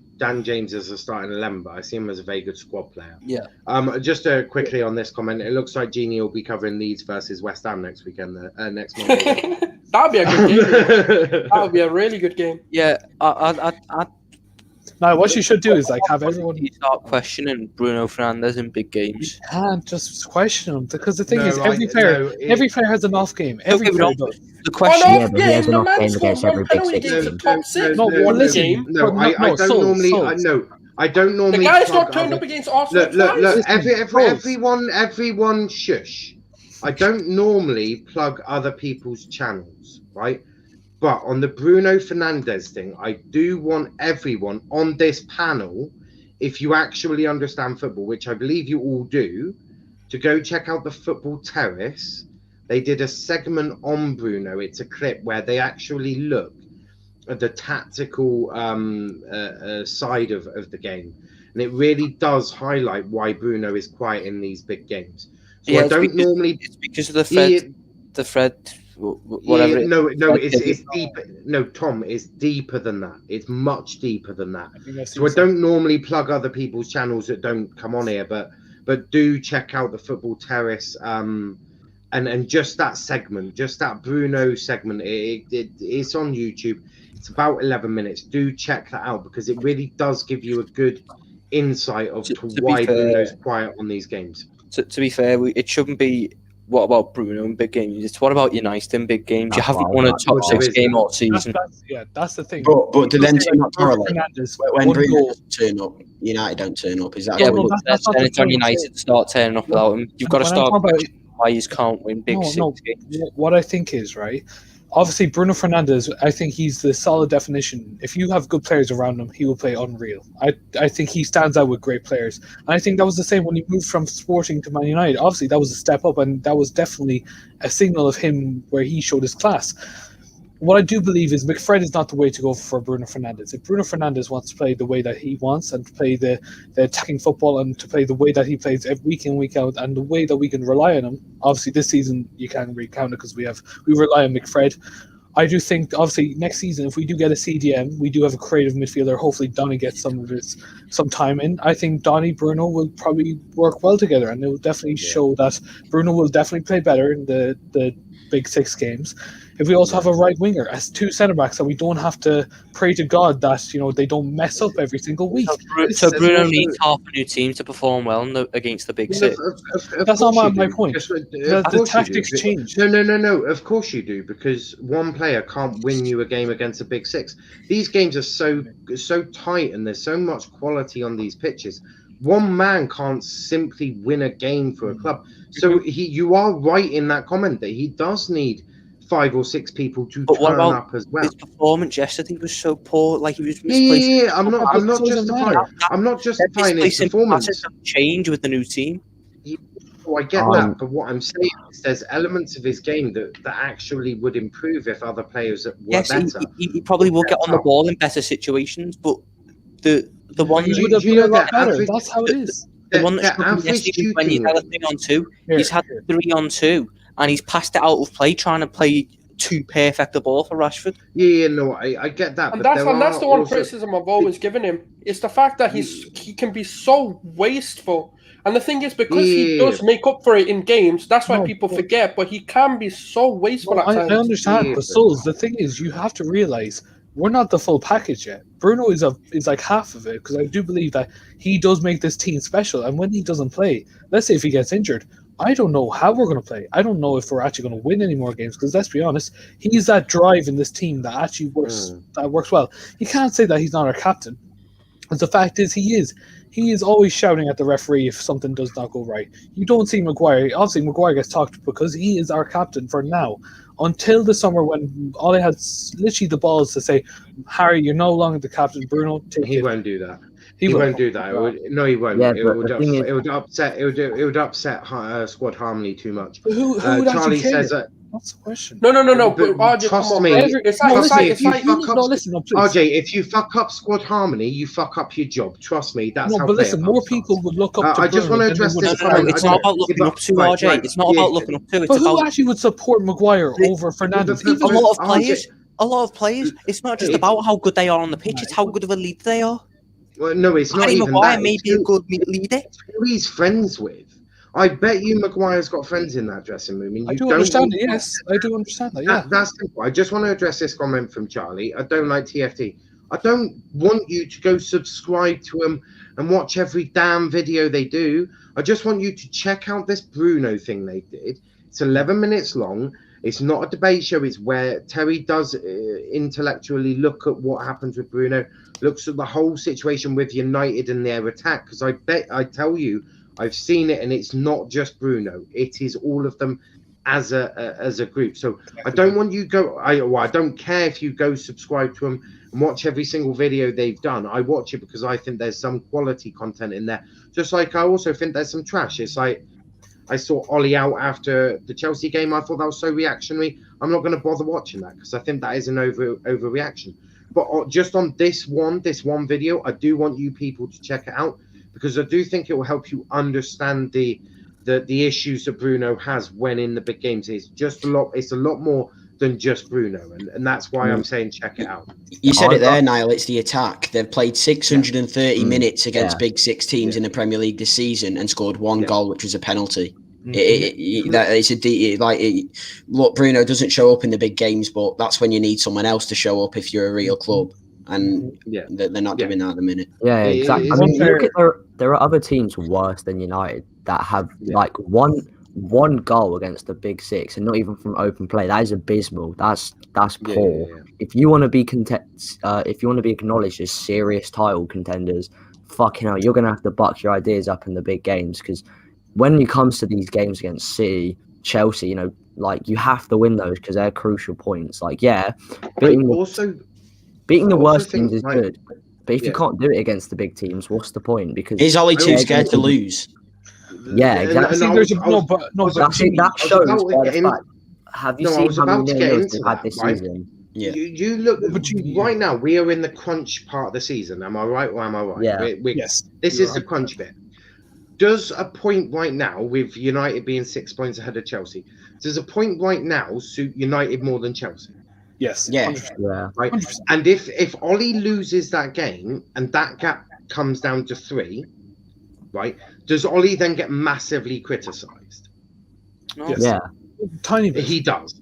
Tom, of course, he's bottled a big. Of course he lead does. over- So Yeah. the thing is, for me, I think a point suits United more, and Ollie probably settles for a point more purely on the basis of there was no Cavani, Pogba was injured, so he has got a little bit of that there as well. Obviously, his record in the Big Six is absolutely a fucking. It's not just the fact that Cavani and Pogba was injured, because even when they were fit, it was still the same. Yeah. United Yeah, but team. that's what I I'm was going saying. to say.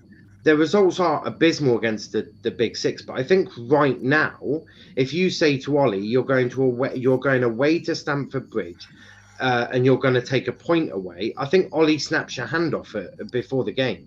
But like Because Luke right said, now, if you want to consider your it's not serious sustainable. title challenges, you can't do that. They're not. Are they title contenders this season? Their fans thought They they was were. They a were couple months supposed ago. I mean, Yeah, but no. That's what that was. reactionary to the season. Yeah, At the start no, of the what that season, was did anyone the fact that think we United could. were winning the title? Yeah, their own fans. No. At the start of the season, Listen. At start of the season, we had no chance because we knew that we did not bring in the players that we wanted. Yeah. The only reason we actually thought we had was the fact that in 8 years we weren't top of the league after January for over 8 years. So I think saying that we were like, we were going to win the league. Yeah, well, that was, of course. Okay, but listen, but- over 8 years, we had to deal with David Moyes, fucking Van Gaal, 2 years under Jose. The fact that we had to go under that run. I will say, you're gonna be happy when you're doing that well. You are going to be happy, and it's natural for a fan to just have some belief. You can't just sit there and say, "Oh, United fans can't believe that we're going to win it." But I got mocked for saying that we'd get top 4 by RJ. I mean, no, but I'm saying that we're going to get top 4 was kind of. Let me throw you this question, RJ. Let me throw you this question. Do you think getting Sancho would mean Ollie changes? It would have helped us a lot, but it wouldn't have solved us because the fact is, so you're telling me if you get liabilities at the back, and we still don't have a CDM. Yeah, That's but the the problem. thing is, United. You've got McTominay and Fred. No. We're not CDMs. We're not fucking. Matic is so old. He's like 32 years old. He can't even run anymore. RJ, stop. Right. Sorry. I will literally, Jeannie and Sauls knows this. I actually know the issues with this United team and why it doesn't work right now. I'll do it again. Right. Firstly, the issue number 1 is centre-back pairing. Lindelof and Maguire are not a suitable pairing. There's not enough speed in that, right? Which instantly means that Maguire and Lindelof have to sit 20 yards back. They have to sit further back because they don't have the pace to track them back. If you leave that defense separated with so much grass behind them to run into, they get exposed. They have to drop back. That's issue number 1. Issue number 2, the double pivot. It needs separating. A double pivot, a 4-2-3-1 is a far too attacking formation. It's a very good formation, but it doesn't suit a double pivot. Reason for that is you've got 2 sitting back. There is no ball carrier. Right now, Harry Maguire is the best ball carrier at Manchester United. He is a centre-back. It's unacceptable that he is the best ball carrier. Fred and McTominay do not have the abilities to do that job on their own. They have to have both of them in there.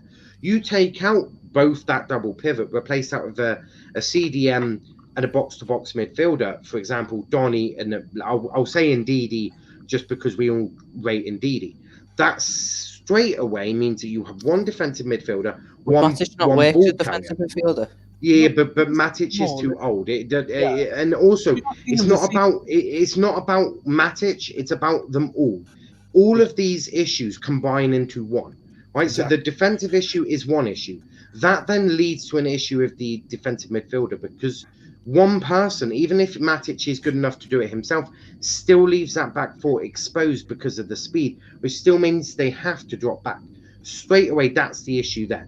Then the right wing is an issue because there is no natural right winger who is creative. Yeah. It means that all the attacks are on United's left-hand side via Luke Shaw and Rashford. Also, with AWB lacking the ability attacking-wise, he has improved it, but he's still not to the standard that you need.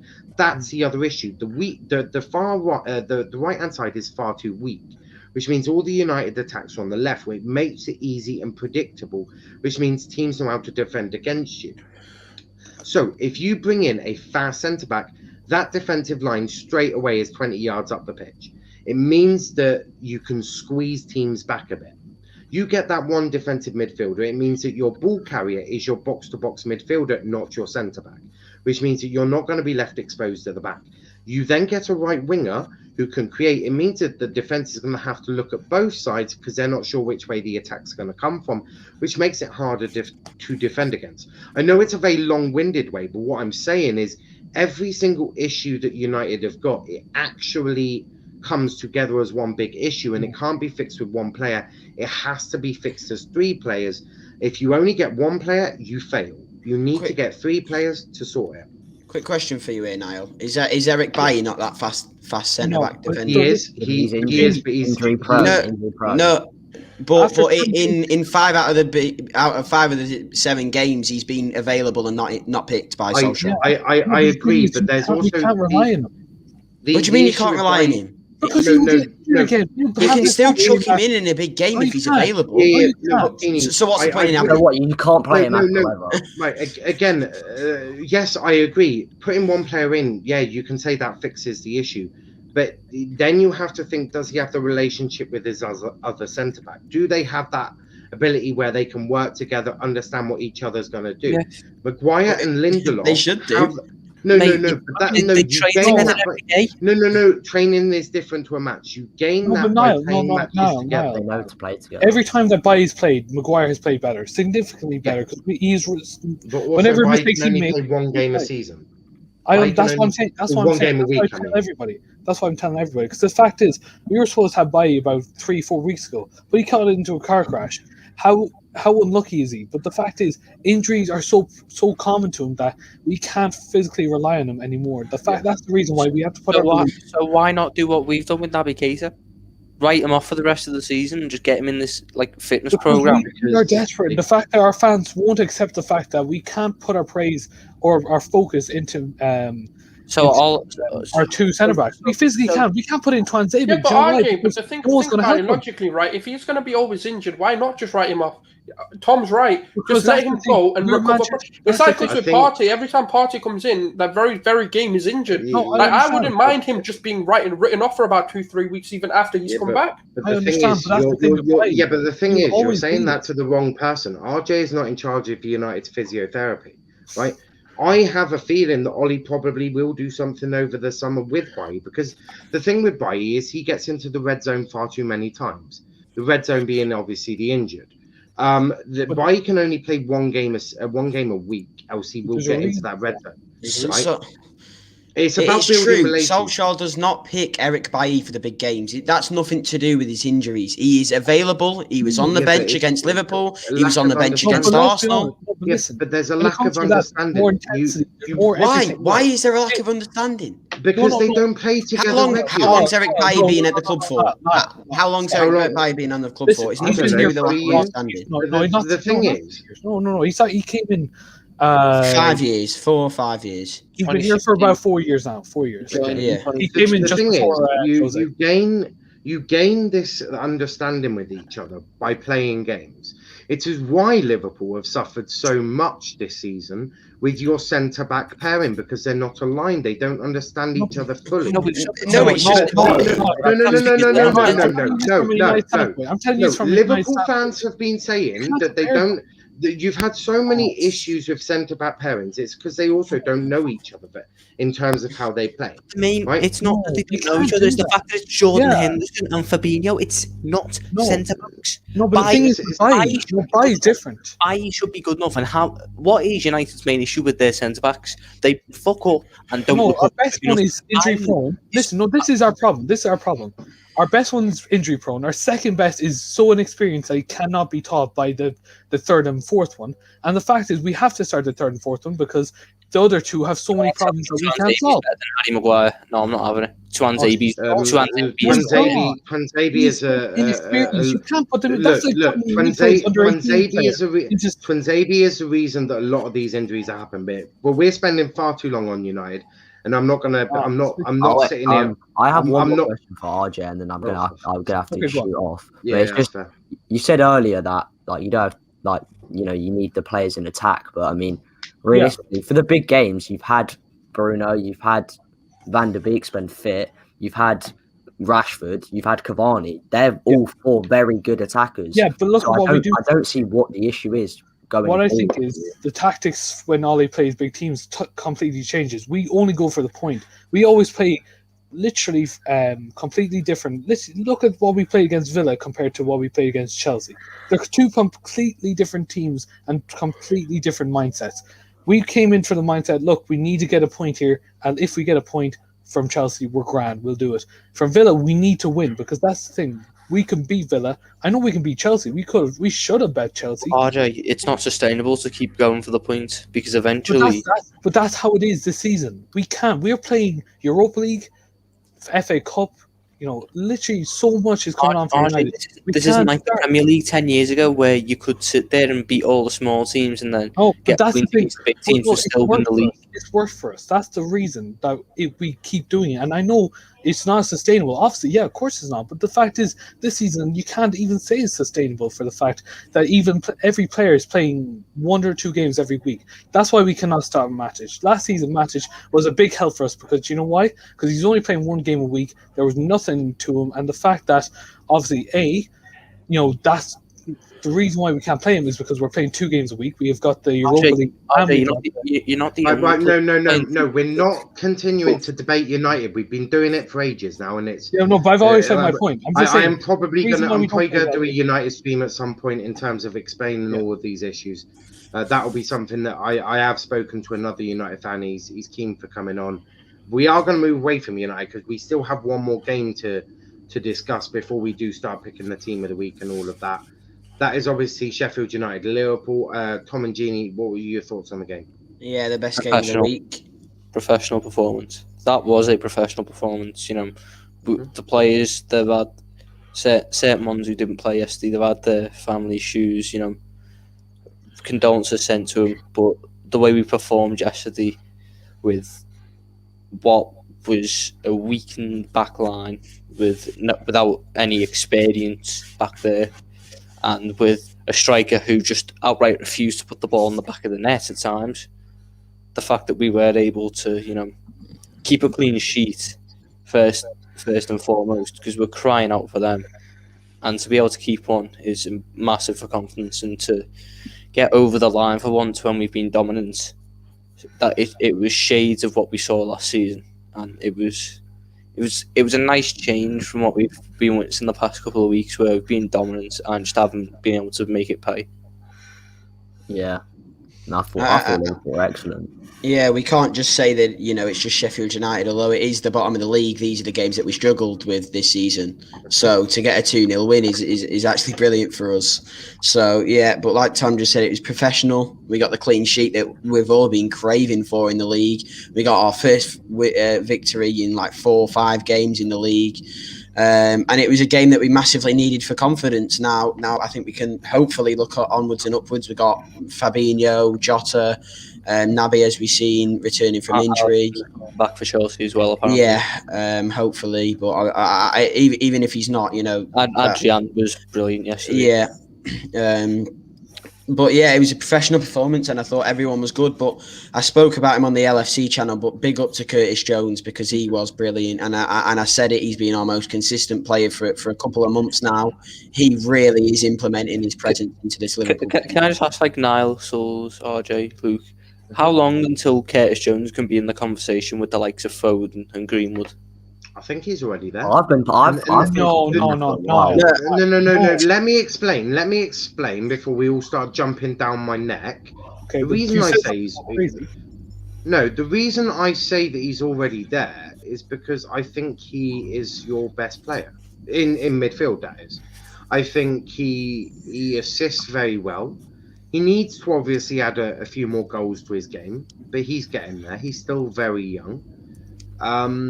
And I think he's definitely got the qualities. I think the person I would probably compare him right now is Mason Mount. I think that him and Mount, not that they're the same player, but I think that's his level at the moment. It's probably Mason Mount level. Which let's not be ridiculous. I think You got to give him credit there, Jones. As well. He's 4 years younger than Mount.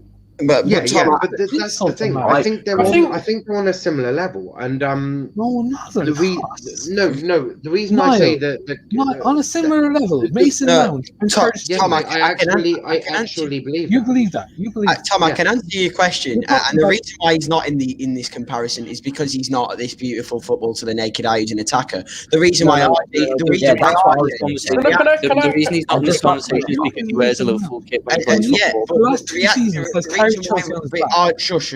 The reason why RJ is reacting like this stupid reaction that he's It's not in not this stupid. conversation because this season he's outperformed your Starboy Mason. RJ, no. Can I just quickly say, right? No, 1 minute. I just want RJ. conversation. No, Genie, stop. No, right. I just want RJ to say why he doesn't believe it. So I think he is because I think his abilities are very good. But RJ, why do you not think he's in that conversation? Because he's not even been here for a whole season. Mason Mount's been doing this for 2 seasons and has carried Chelsea on his back. So did Curtis Jones. Curtis Jones came into the team last season. His debut was a screamer against Everton. He did not carry Liverpool. RJ, who's been better this season, Curtis Jones or Mason Greenwood? And They don't play different. No. But he's been better. He's been better. I say, oh yeah, who's RJ, we're comparing Mason Greenwood. So I have to compare them to Mason Greenwood. That is hold on. I'm not comparing. That was the question. Genie, no, stop. Right, we're not comparing Curtis Jones to Mason Greenwood. They play in 2 different positions for us. I was just asking when we can put them in a conversation. That's why I said Curtis Jones is more Mason Mount because they play a similar position. And I do believe they're on a very similar level. But the question that I got asked was not Mason Mount. Yeah, but Mason Greenwood. Greenwood was not even brought into this discussion. Let's let Souls speak. Go on, Souls. Go on. Right, I'm gonna be completely honest, right, and I hope you understand where I'm coming from. The reason why he doesn't get compared is simply because when you compare Saka, Foden, and Greenwood, unfortunately they're just wingers. Obviously they play that winger position, so it's easier to compare them. Yeah. And I think the reason why Curtis Jones probably isn't getting the credit he deserves is because he's doing the simple stuff right. And that, unfortunately, in modern day football and fans, and this is not me, taking a dig at anyone, they're the sort of stuff that don't get recognized as much. Like, people don't appreciate the beauty of just a simple play sometimes, and that just and I do, and I think maybe there's an element of, is it too early to put them into the conversation? Because I weren't trying to compare them. I was just trying to say, when can Curtis Jones be put in that category, one of the top youngsters in this country? He can be put in the conversation now. I think he's got just the potential as these players, RJ. Potential, but he's not in the conversation. You know what? I think he's starting week in week out for the Premier League. Right. Do you know what? You've actually brought up a good question. That'll be another stream we'll do. We'll get everyone on. Please don't get RJ on. And we will get RJ on because he can then defend Greenwood. The thing is, you've mentioned a very good. Genie, stop. Right, you've mentioned a very good point about Premier League youngsters, and I think that is a very good question to be asking. I think that is better to be having on a stream, a different, separate stream, maybe when the emotions are a little bit calmer. Like Right now, I think all I ev- was trying to I say think was everyone- I I think think everyone- Curtis Jones No, can be yeah, classed as no, a I'll top give 5 Tom- youngster in the Premier League. Tom, I get. Yeah, that's cool, Luke. If you do need to go, that's I'm cool. gonna stay and then leave, and then Yeah. but I think he deserves to be in there. I mean, the only reason he's not is because he's not an attacker. Like, it's so like the reason Greenwood, Saka, and Foden get all this attention is because they're wingers and they're doing their job in like demonstrating creative output. But I think it's a lot harder to judge a midfielder's game if you don't understand what a midfielder's role is, and especially Curtis Jones gets disrespected because he's a midfielder and not people love to base the game off stats, and it's not all about stats. And I think Niall was spot on when he said he's a Mason Mount type player because he's a midfielder. But I think he's a brilliant player, and I play midfield myself, and I love watching Curtis Jones because, as Saul said as well, he does the simple stuff so well, and I think it's overlooked massively. And I think now you look at his performances this season, how well he's been doing in Liverpool's midfield. He's been their best midfielder this season because Fabinho unfortunately had to drop into centre back, and I think there's no way he does not get a shout in these conversations now. It says a lot about how you can't ignore him this season. Where if you were to ask any Liverpool fan right now, and you were to say, look, Hendo and Fabinho are back fully fit, watch your midfield. Curtis Jones is the midfielder that joins them too. Yeah, exactly. That's He's how good an absolutely fantastic player, and I think he's doing it now in a midfield with look at the midfield options Liverpool have. Wijnaldum's decent. Henderson's brilliant. You said something. Wijnaldum's not Fabinho is well. Don't. Tom has an agenda against Gini. We won't talk about it. And you're looking at those midfield options, and you're still picking Curtis Jones as a testament to how good he is. And I think RJ's overreacting a little bit because No. What I'm talking about is saying that he's same level as Mason Mount I think is highly disrespectful to the fact that Mason. You're talking about a guy who's literally attacking. He's not defending. He does do both. Let's be honest. Listen. Who said he was the same level as Mason Mount? Did Niall say? Niall compared them as players. He never said at the exact same level. But no one said they're the same level. I remember someone they're not the same level. The reason I mentioned time. Listen, all I'm going to say, and then I'm going to leave, is give Curtis Jones time, and he'll prove you wrong because he's a fantastic football player. Anyway, cheers for having me on, Niall. No worries, Luke. I'll catch you in a Have bit. a good evening, lads, and I'll see you next time. Take care. Tom actually brings up a vaguer question. I think what we'll do is we'll bring that into a different stream, and we'll do a stream based on the youngsters. I want ideas, and I will end up catching ideas in the middle of debates, because that is another debate that I think is I think it will be quite good. I think but we need to. What I'll need to do is I need to go away and get the players and link them up in their positions. Then we can start having an honest conversation about where they are in terms of their development. But I think Curtis Jones has definitely got potential to be a very just quickly to finish this, they aren't similar players, so you can't compare the numbers they're producing, but they can be in the conversation because they will all be proper talents when they are older, and that is why they're in the conversation. Just so people can think about this in the right way, I'm gonna quite misquote something, but I'm gonna try and get it as bang on as I can. Okay. If you ever watch Barcelona, right, even in the times when they had Xavi and Iniesta, Pep Guardiola came out and said, if you want to watch Barcelona play football, watch Busquets. And that's what people overlook. It's the people who do that kind of work where you don't get noticed for it because you just don't do anything wrong, and you do the simple, like I say, it's the simple stuff that gets right. They never get the credit. It's because he's not getting the goals or the assists. But exactly, that's what I'm trying to say. Yeah. Goals and assists. Yeah, that's what Busquets. If you take Busquets out of that system, it didn't work, and that's kind of where Curtis Jones is going towards. That kind of system play. It's like Jordan Henderson. If you take Jordan Henderson, you see a different Liverpool, and it's not because he gives you goals or he gives you all the glory. It's just that player that you just need to have there because he makes the system, and that is what Curtis Jones is in a One word. thing I would say is I know this Liverpool fans can say that I'm crazy, but now that you've made this point before, I remember you can talk about Mason Greenwood. He got assist for assist, if you know what I mean. So he's pretty much he's made a load of assists completely this season. I think that's something that we do need to take into consideration. We're not trying to compare Curtis Jones and Mason Greenwood. We're just saying the guy above me was, but linking Curtis Jones. What I will tell you is, right. Niall's got a stream for this. Shall we argue later? I was No, just but about to why say, was Hayden? I've wrote this down because I do want to have a debate. What I'll do is I'll spend a lot of research probably tomorrow, looking at these youngsters, getting a lot of stats as much as I can, not just goals and assists. You lot know me much better than just to get goals and assists. I spend a lot of time looking at assists and trying to pinpoint all of this. I will then go away, look at the youngsters in their areas in the similar positions. Then we can have a more honest debate. I think a Smith Rowe is probably someone that you'd compare Curtis Jones with. That's the sort of similar style, similar type of player. I struggle to do that because Curtis Jones plays in a much less advanced position. I was going to say the same. There is Yeah, that as there's well. not really a young talent out there that's similar to Curtis Jones at the minute. Yeah, but you can trust me that I will go away and I will find stuff that I can do, and we will.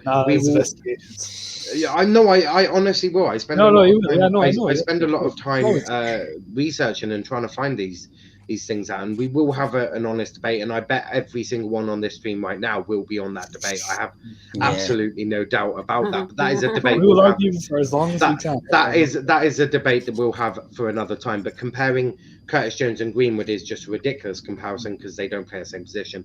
But is Curtis Jones should he be in the conversation of youngsters with potential? Absolutely. That's not even up for debate. Charlie saying youngsters tier maker. It wouldn't be a tier maker. It wouldn't be where not done that. We've done it on the football. We've done it on the football addiction, but I think the thing with a tier maker is that's when the banter comes out. I think what we'll do is we'll do a stream where we actually debate, sit down and compare. Yeah, without ranking them, because I think that's the way. We'll look at the qualities and the negatives, and we'll compare them. Look, this is what one player is good at, and this is what his negatives are. We'll see, we'll compare them, saying, look, these two are good at these two things, and this is what. It is absolutely something we will debate, but it won't be a ranking system. It won't be anything like that. It'll be let's move on to the matches, please. I want to mention Sheffield United as well. Yeah, they played very well last night. It was just we played better. Sheffield United will go down this year by virtue of having a striker who isn't able to put the ball in the back of the net. Yeah. I'm not sure about that because I think, what I saw in the pre-season and what he showed in the Championship, Brewster can put the ball in the back of the net. He just doesn't suit his philosophy. That's what I'm saying. But they have got that. They have got a goal-scoring striker that has the potential, but the system doesn't suit a goal-scoring striker. But that's how I've been. They don't have that ideal striker like Crystal Palace do. Like Zaha, who will get them 15 goals a season in their system, year in, year out. Like that, they managed to get lucky last season with John Fleck and was it Lundstrom and all them getting loads of goals from the midfield, and that dried up this season. Sheffield United need a goal scoring target man. That's what it is. That's exactly what summed it up. The SD for me was Ollie McBurney with that free header. Yeah, no, look, I think Sheffield United, and I don't want people saying or accusing me of saying this is who they should get. They need an Olivier Giroud type player. Yeah. They need someone who can hold the ball up but get them goals as well. But yeah, Sheffield United, they are going to go down because they didn't get the right one in. But we are going to move on. We've done all the games and all of that. Before this stream turns into a 5-hour lunge fest on God knows what, we are going to pick the team of the week now. So I'm just going to add in the thing. Luckily, I have a lovely assistant in the top right-hand corner who will do all of that lovely stuff. Yeah, I'll make it an Arsenal 11. You absolutely will not. Never said funny.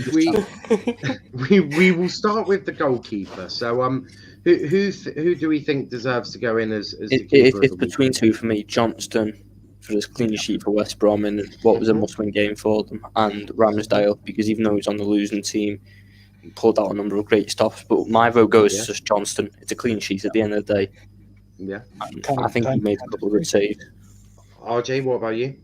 Same for me. I think those two are very in contention, and I think just because he won in the end and he got the points that his team desperately needed, John Stone gets in.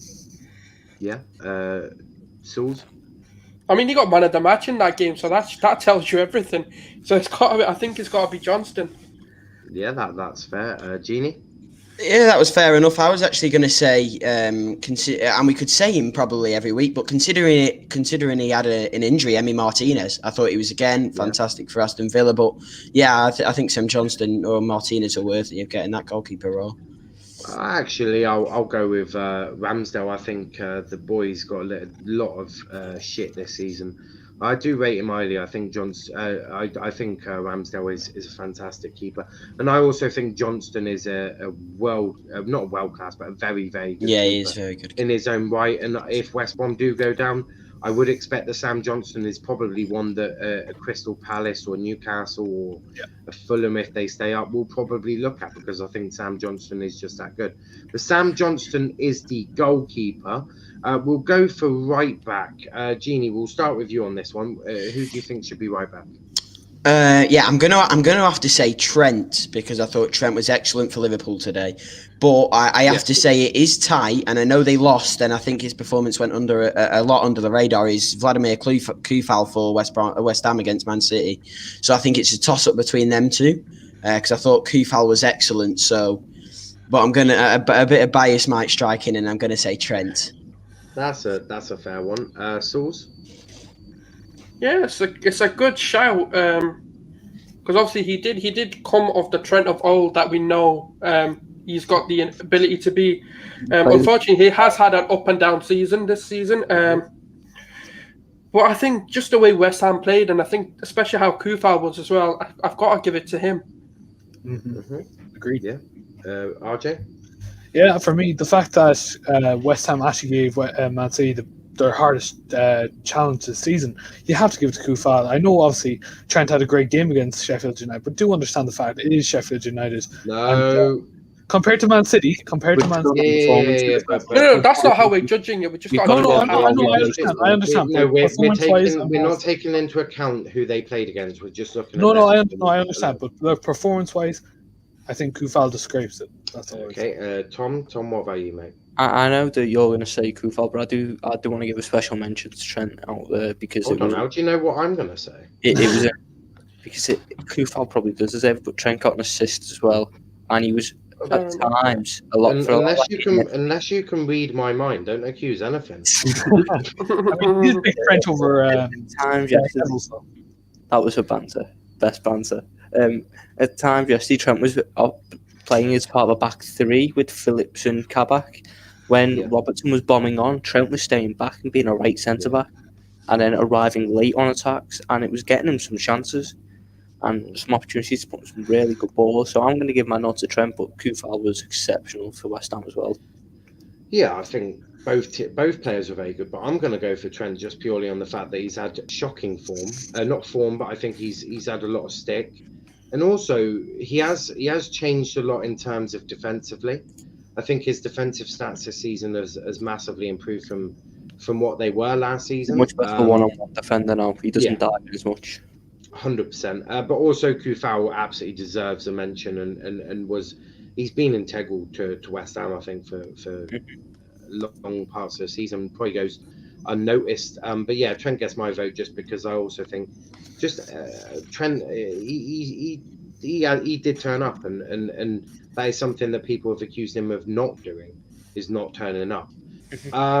But let's go for the first centre back. Jeannie, who are you going for? I think I'm going to go for David Luiz for this one, just because he scored his goal. So yeah, I'm gonna put David Luiz forward for one centre back. Can't believe. Can we just do both centre backs at the same time? Yeah, that's fair. Yeah, can do. Who's your second, Trent? Who's your second one, Jeannie?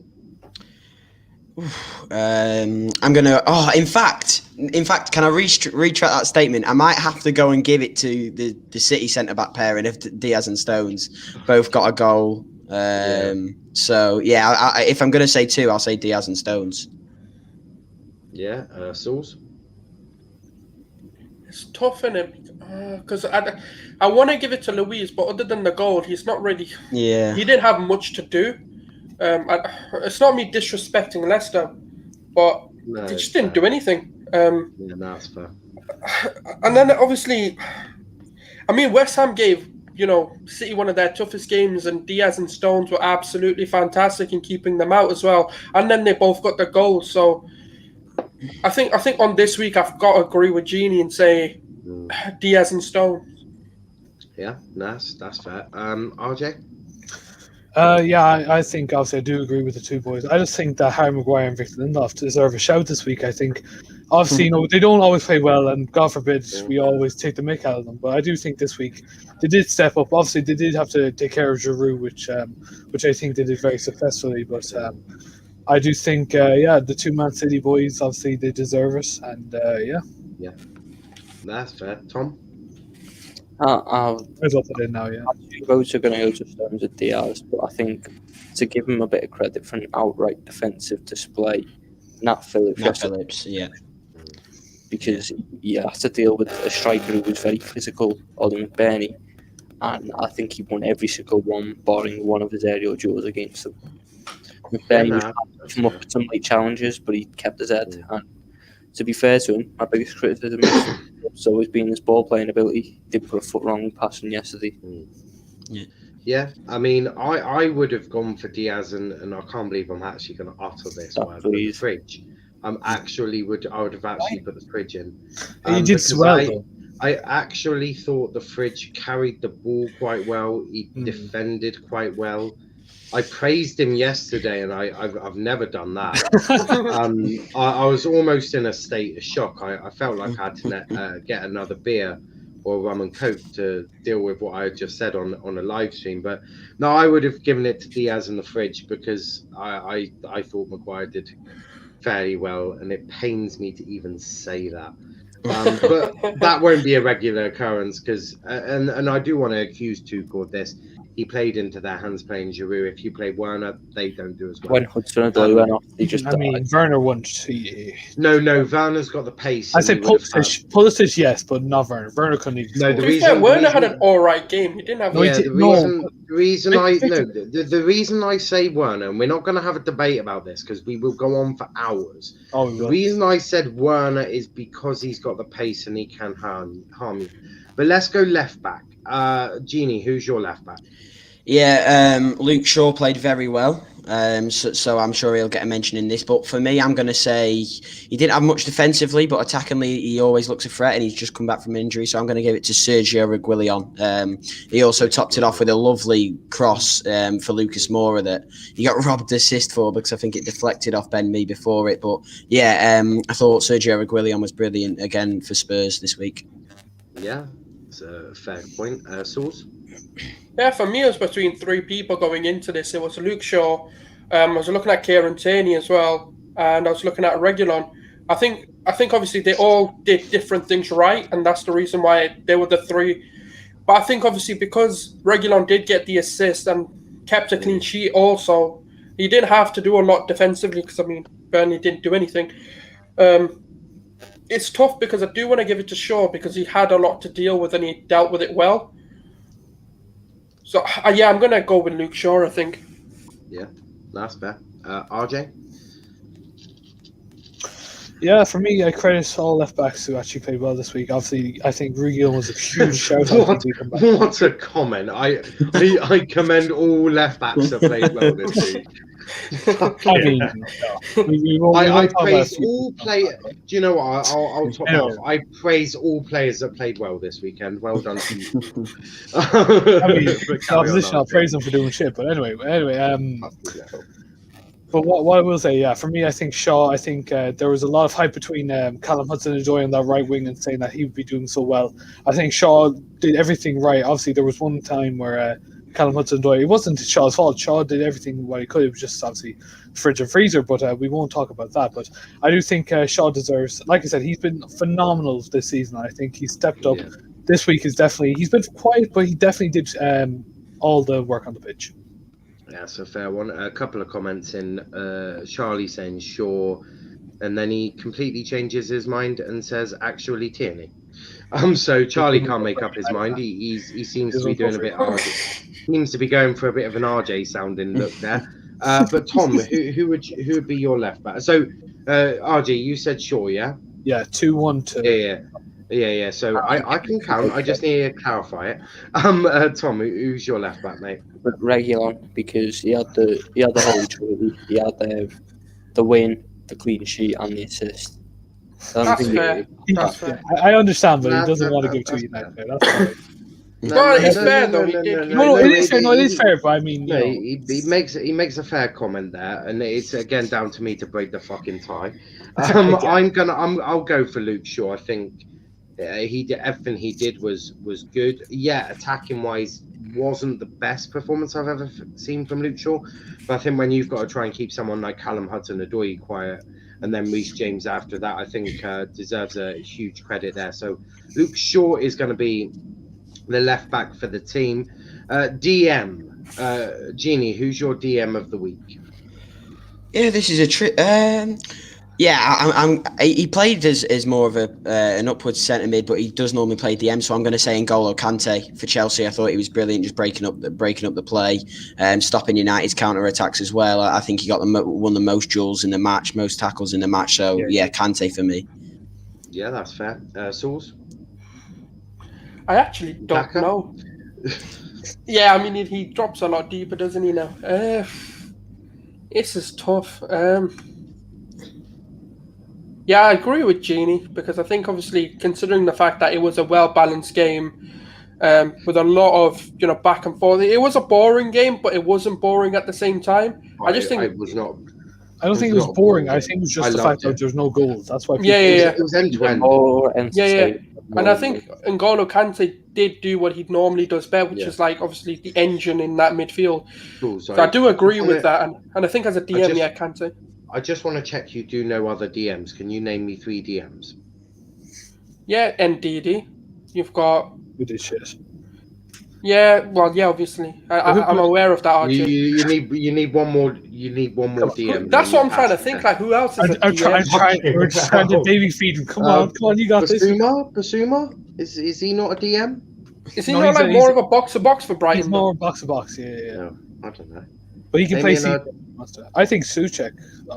Yeah, I was thinking Souček, but I don't know who. Yeah. No, I just wanted, Sauls, you don't have to change who you're picking. I just wanted to make sure you did know other DMs and you weren't just copying Jeannie on that one. No, I just don't know which one to give it to. Like, the first is there's not many DMs, and then who out of them played well, and I think Kante did probably just edges it for me. Yeah, nah, that's fair. RJ.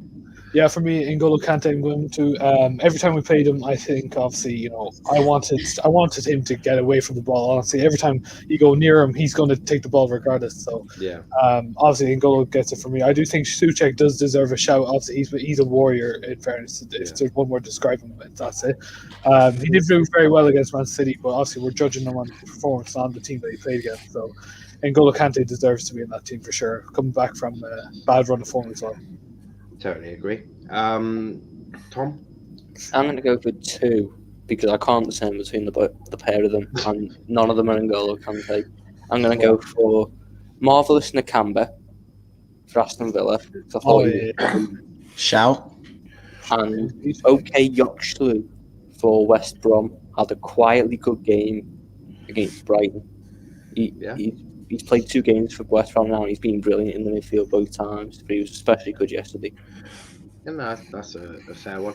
I'd have given it to Kante. I think he did everything that Tuchel probably wanted of him: break up plays, stop the attacks, and keep Bruno quiet. And I can't think of anyone better than Kante to do it. Everyone watching, make sure you get your comments in. Who would you be picking in the team of the week? Charlie saying Kante. Charlie agreeing with the majority of us there. Okay, so the first central midfielder, obviously you can include attacking midfielders in this if you wish. Jeannie, who's your first one? Sorry, am I saying both of them or just the one? Just the one at the moment. Oh, okay. Oh, okay. Well, I'll leave my boy for last, but for first of all, the non-Liverpool player, I'm going to give it Jesse Lingard.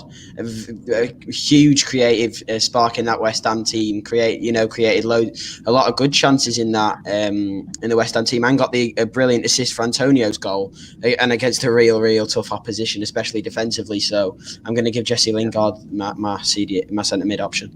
Yeah, that's fair. Sauls? This is not going to go right, is it?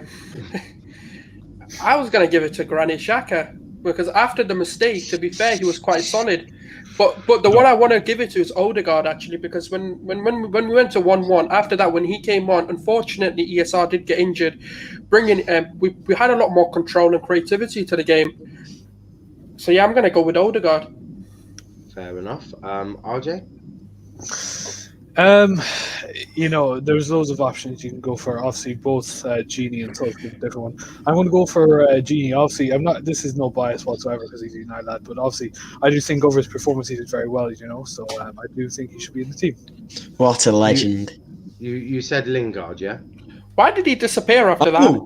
I thought you said, I thought you meant as in Genie Wijnaldum. Oh no, not Did you say Lingard? Yeah. Yes, I did say Lingard. Sorry, Oh, no. thank God. I thought you gave Tom heart palpitations. Tom, I'm presuming you're not going to go with Genie Wijnaldum. Who's your first centre mid? I'm going to go for Joe Willock for Newcastle. I thought he had quite a good game. He's certainly been a difference maker since he's come into this Newcastle team. Ever since he's come in, they've started playing a bit more free, expansive football. And especially when St. Maximin went on, I thought he was one had a quietly good game, linking some attacks together, and he's certainly benefiting from this game time. But if you want an actual vote for that position, I'm going to have to give it to Jesse Lingard. Yeah, that's fair.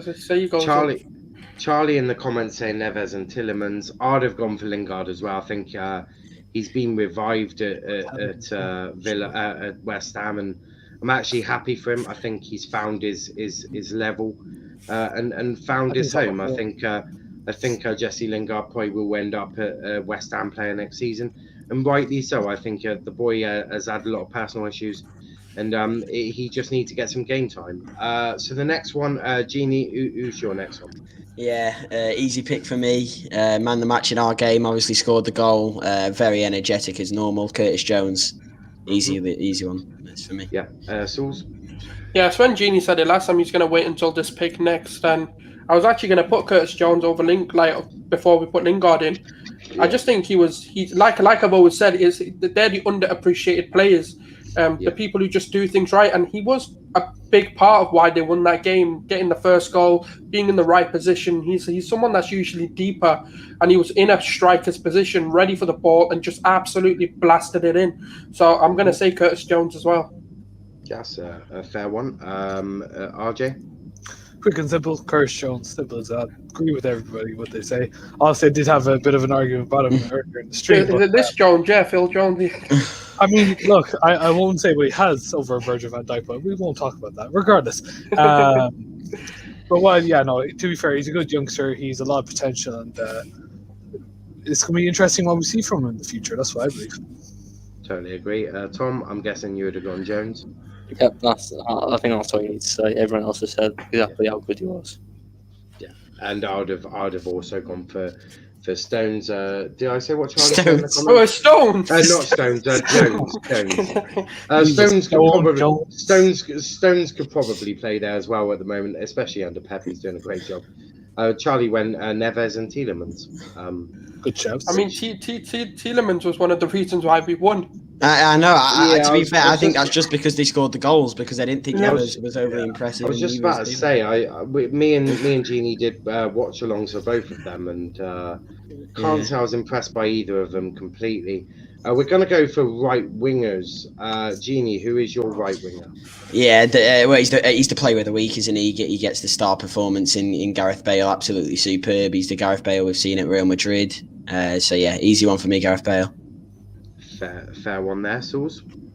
Oh yeah, he did play on the right. I'm crying over that. Yeah. No. I was just thinking because obviously a lot of his goals came centrally. So, but yeah, I'll go with them. Left like FIFA do, to be fair. All right, mate. All right, calm down. I'm joking. No, I'm joking. Yeah, it's Gareth Bale for me as well on the right. I do want to give it to Pepe, and I think that's like a very. I was just about to say it's an honorary shout. Well, I was just about to say I would have.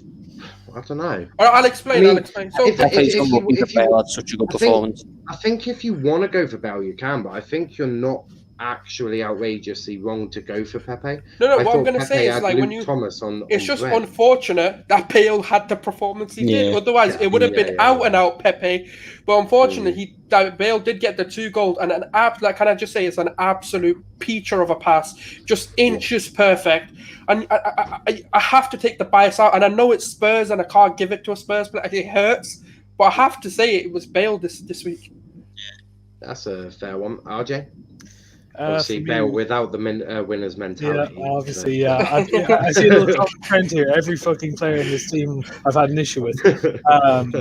No, for me, Bale gets it, but I do want to give a shout to Dan James. I think this season he's definitely trying to revive his career. And I think in Chelsea he was one of our best players. I'm just telling you. He just was. Look, he can say all he wants. The fact is, he's got so much humanity. I'm sorry. I love some of the comments and pics you come out with on a daily basis. Well, I'm just It's telling why, you. Look, and do you know what? It's why we love RJ on this channel, because some of the things he comes up with is quality. But what I was saying, Yeah. I just thought, look, he's done a lot for United. Obviously, he's had a lot of problems like Lingard throughout the years, and obviously, I think this weekend, obviously, he didn't get a goal. He didn't, obviously, like Bale didn't get a goal, but I think performance-wise, he was one of our best players, and he was my man of the match. So I do have to stick him up. But Bale is obviously who I'm going to pick for this weekend. Yeah, that's a fair one. We do love having RJ on the channel. He's always. I will have you as host now too. Don't worry about it. I tried searching Bale without winner's mentality. It didn't come up. A little sly digger there, Tom. Who do you have gone for? Bale. Oh, Yeah, no. Two goals on the I'd have said the same. Charlie also goes for Bale. Dom's friend is in the comments. He's saying Martial's a striker. Somehow I don't think Martial's Good shout, that mate. Good shout. for a bench warmer. For the bench warmer of the week. Exactly. Left wing. Just going to hurt me today. Oh, left wing. Yeah, the left wing's a tough one for me because it's between 3. I've got Willian from Arsenal because he played on the left, had a decent performance. I don't know how he's getting into one of these Premier League teams of the week, but there we go. The other one is Saint Maximin from Newcastle, who I thought was brilliant, and then the other one's Heung-min Son, who obviously capped his game off for 2 assists. No one more El Ghazi. El Ghazi, yeah, I was going to say. Well, yeah, he scored the goal, but I didn't think he was overly impressive. And I watched that Villa game. I thought Saint Maximin went really under the radar. So, but look, Arsenal got a good win in. There's no Arsenal players, so I'm going to give it Willian. Yeah, that's a Just fair one. Souls. I have a feeling I know who you're going for. Yep. I mean, where the fuck did that come from? I made the joke here. Do we see R9 and Ronaldinho in the training session? That's why he gets picked so much. But no, this is what we've asked for as Arsenal fans. When he came in and when we signed him, this is the Willian we expected to get. This isn't, something that's unexpected of him. This is the level of performance that any fan would ask for. And it came at the right time where we rotated. I think going into the game, when we seen that lineup, everyone was like, oh, for fuck's sakes, man. Again, you're picking this man again. But yeah, I mean, he proved us wrong. He got a pie, a bang in my face, But yeah, it happens. But I'm going to say Willian. Fair one there, RJ. I mean, I'm guessing Rashford's going to get an honorary mention.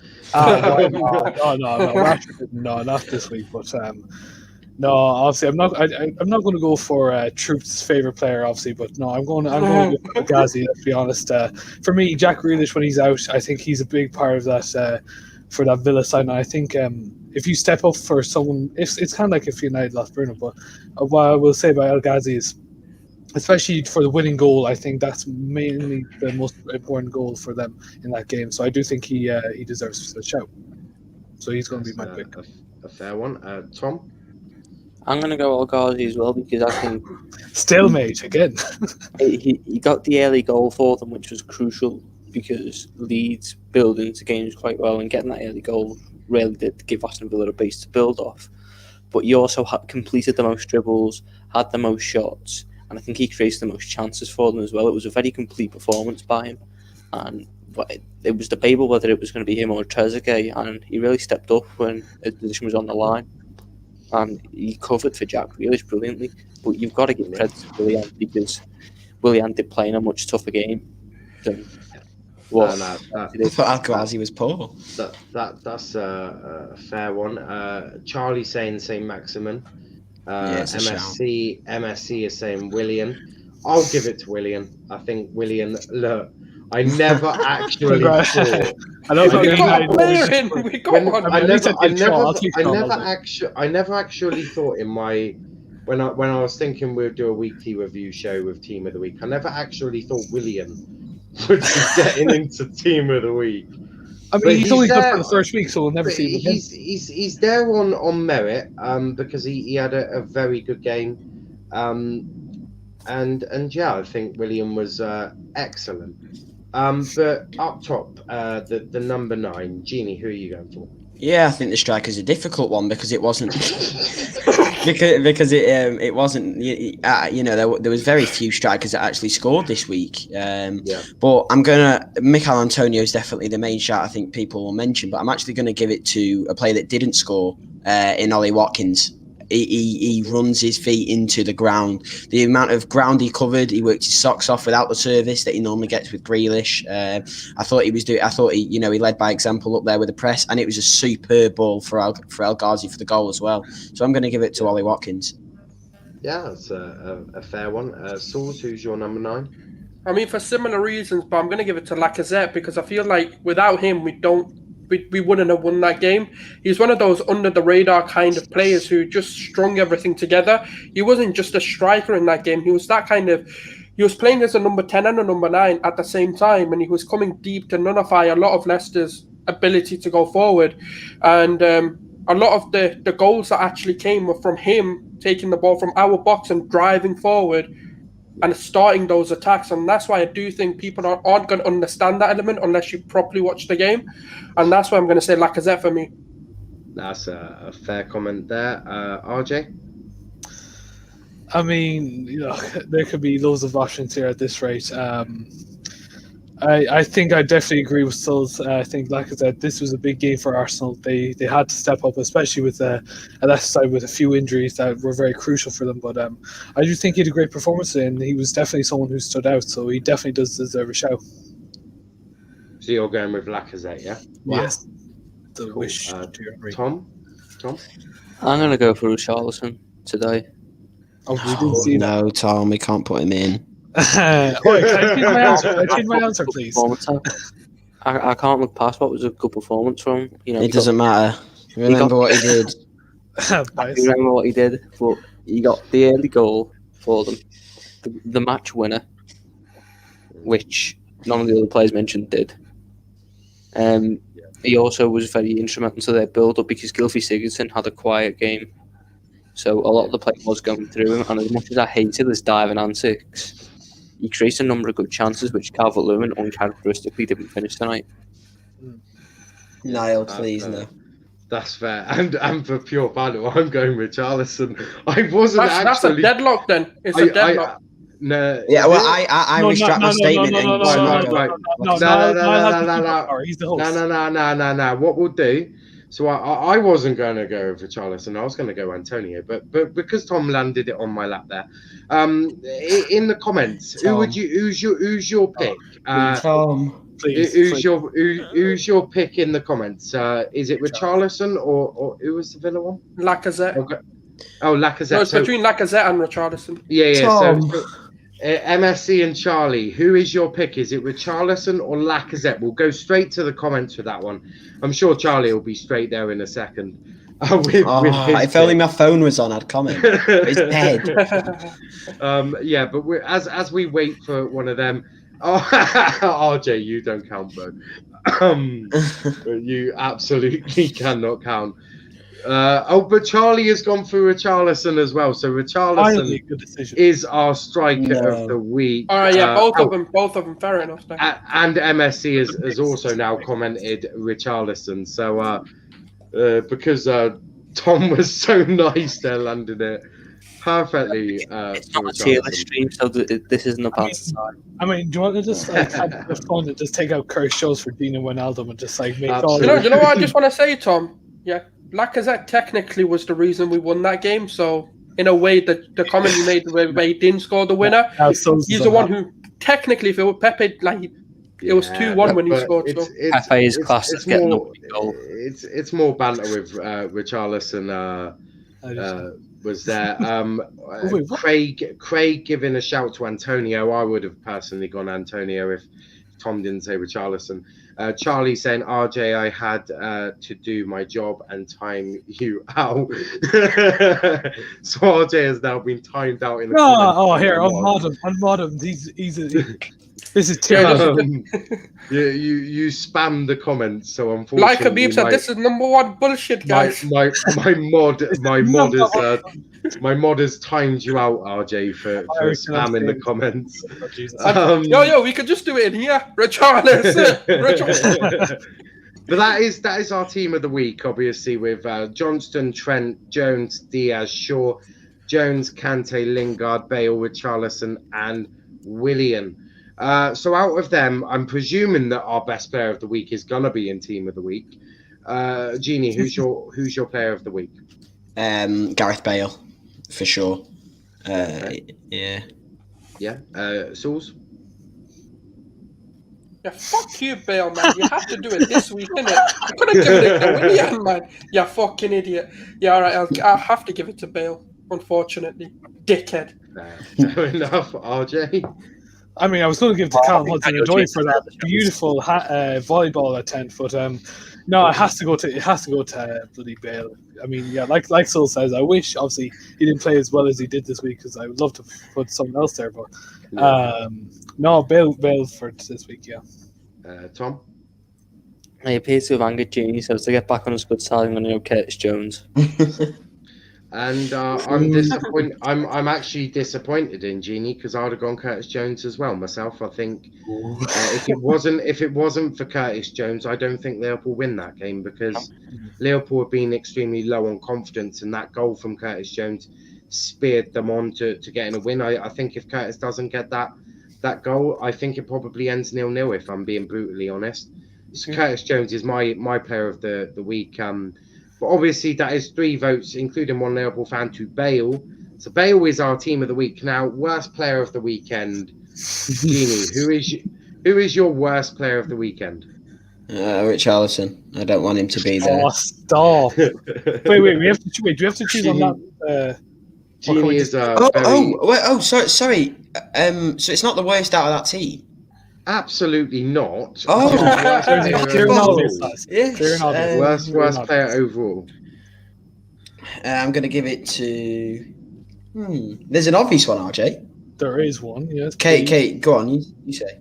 Callum Hudson-Odoi. Who else?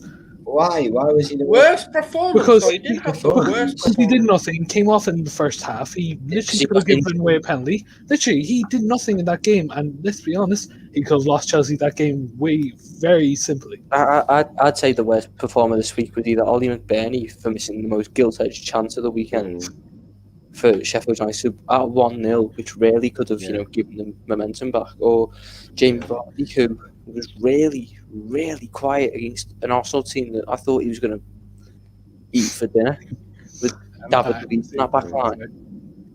Yeah. But I'm going to go Ollie McBurney because you can't look past a gilt-edged chance like that. Yeah, that's fair. So we've got one for Hudson. Got one for Hudson-Odoi. I'm presuming there's still a lot of anger there. From Hardy. We've got one for Ollie McBurney. Sauls, worst player of the week. Yeah, I was just trying to think. Did anyone have a complete blunder? I mean, Adama Traore. In the comments, we've got MSC saying Hudson-Odoi. We've got Charlie saying Adama Traore, who is basically the Big Show. Charlie also, no. Charlie also giving a shout for Bruno Fernandes. Of course he would, because he's a Blue City fan. I don't know. I'm just trying to think. And to be fair, when Tom said Ollie McBurney, that's probably the worst thing to happen this weekend. I don't think anyone's had. Usually you have those David Luiz mistakes, oh my fucking, what have you done this week? But possibly Dubravka. I think the reason I'll put it this way: Neto passes the ball lovely to Adama Traore, and Adama Traore walks it out of the pitch. Yeah, but that's Ollie true as well. McBurney, he tried to rough up Nat Phillips and Jose Yeah. Kabak and has been sat on his arse and now he had to go off because he got winded by him. So he's Yeah, I'm gonna go Ali McBurney because he could have actually got them back in the game and actually got a result, whereas with the others, then again, did get a result. That's a fair one. Genie? I'm going to go. It's hard to say this because he did actually make a decent save on Fabio Silva, but considering, and I don't think it's his fault that he's playing, but considering that he was at fault for the goal, I'm going to say Marvin Dubravka. Yeah, I would go for Dubravka as well. So is that another tie between McBurney and Dubravka? Who did RJ say? Hudson Hudson Odoi. Hudson and Doyle. All right. Maybe RJ should pick. That's who? another one. We'll Dubravka chuck that. We'll chuck that one to the comments. So Charlie, MSC, Craig, who do you pick as worst player of the week? And then that will be where the stream ends, because we've been going for over 2.5 hours. It wasn't meant to be this long, but there was a few arguments we had to sort out. Apparently, Oh, Curtis yeah, Jones. yeah. Thank I mean, you, look at the RJ, panel. You and- expected that. Thank you, RJ and Jeannie. You've been very nice with the arguments there, you bad people. So after this stream on, you both sit on the step and think about your actions. MSC is still chucking in Hudson Odoi end of. Craig is saying Fernandez. It's between Dubravka and McBurney. So you need to pick one of them. I'm not accepting Hudson Odoi. RJ, I thought you had been timed out. Why are you coming up in my comments? I didn't say No, I'm banned. it's only for a certain period, and then after It's that, only for 5 minutes. Yeah, I'm not banned for the Oh entire yeah. show. I mean, that'd be Oh, hard. McBurney, he spoke. Charlie has gone for McBurney. So it will be McBurney who is the worst player of the week Hate to see it. for that header and trying to rough up two youngsters. I'll be posting that on my Twitter later. MSC, you're too late by saying Dubravka. Charlie got in there first. You said you used your vote on Hudson Odoi, and then he realised that he had got in there too late and said, "Oh shit." But I'll be posting that on my Twitter later on tonight. But everyone watching, thank you for joining us. It's been a long stream. Certainly wasn't meant to be this long, but as you we can blame Tom for bringing the Curtis Jones, Greenwood, and Saka Foden question. It also didn't take a help little the bit. whole debate It was of entertaining. United. I've given Niall a stream idea for this week. Yeah, Sure. we've got another stream idea. I've got a few that that's I need gonna to get heated. Yeah, Oh, I've got a few that I need to work on. We've got a Man United tactical one that we'll probably look at. I've been speaking to someone about that and about looking at Ollie's tactics in general as well. But there'll probably be 2 streams on that. We'll probably do it differently. Part 1 and part 2. So yeah, that we'll definitely be getting into that one as well. But everyone watching, please smash the like button, subscribe to the channel with notifications on, and please make sure you're sharing sharing the link on all your socials. I'll be back tomorrow morning for your sort of news for an hour. It actually went very well this morning. I had quite a few viewers and the comments were very active. So make sure you join me. It'll be sometime around 10:45, 11:15, somewhere around that time. So make sure you join me then for that one. I've still got to find out the news, so that'll be interesting. That'll be a job that I do. But we'll have more streams. We'll be back, as I said, tomorrow for that. I'm not sure what we've got planned in the evening. I have no idea. Maybe a ranking. I have absolutely no idea. Maybe a debate show. Maybe we'll figure something out. There's not many games on. There's Wolves versus Man City, which apart from Charlie, no one else really cares about because City have won the league. But Genie, where can they find you, bro? Yeah, Genie in a bottle on Twitter, and that's it. Boring guy. Souls, where can they find you, bro? Yeah, they can find me on Gooner Souls or the Twitter handle Let's Debate Footy. Pretty much on YouTube as well as Twitter. Don't think I'm on anything else. If I am, I don't know about it. That is now key for someone to make Saul's a Instagram burner account. RJ, where can they find you, bro? Yeah, opposite to Genie, I am on Twitter, Instagram, YouTube, and now streaming on Twitch. Yes. Oh, for fun. Nice. How many more platforms are that? I can't be asked anymore. I'm just too busy. That's my schedule. I have two. But Tom, where can they find you first? What? At your house? Damn you. Jesus. Right, Yeah, right. Genie, when I was looking at you saying, Genie, like, He's never changed since the last time he messed up on like Sonic. No, actually, and I said something stupid, and I can't remember what it was. Wouldn't surprise me. But no, Tom's learned not to do that anymore. And you can find me at Niall_PAFC. You can also find me here. Got new things coming, as I said, daily. New ideas pop into my head all the time. A new host of the United show. And as I said in my morning show, if you tune into the United show, the host of that one will be the one that brings you the news in a few weeks' time. That was my hint. I was told, no Dom, no Genie, no party. I was told explicitly that if it wasn't Dom or Genie, it's going to be, they're going to riot, basically. But make sure you tune into the United show to find out who the new host for that morning segment will be in a couple of weeks' time. Who it is, I have absolutely no idea. You'll just have to wait and see, won't you? Or tune in on Friday, and then you'll find out straight away. But and then just comment, who the fuck is that guy? And then tune in tomorrow. Charlie's making comments. Charlie, I can't possibly tell you. You have to wait and see. It's a bit like Christmas Day. You'll find out soon enough. Hey, RJ could be busy. I could be letting Dom host. I mean, could I be that brave? Just be the Anthony Marshall agenda show. That'd just be the Anthony Marshall agenda show. It'd be like, yeah, the United show has now been renamed the Anthony Marshall agenda show. So have I been brave enough to let Dom host on this platform? You have to wait and see. But until tomorrow, make sure, as I said, you like this. I hope you have. Like the video. I hope you have, because I can't wait for putting a fantastic game. Yeah, but if you look at Anthony Marshall, it's like a running gear. But as I said, make sure you like the video, subscribe to the channel with notifications. RJ in the comments saying Domini. I mean, where's that come from, RJ? But as I said, until tomorrow morning, thank you for watching. As I said, share the stream on all your socials. But until next time, goodbye.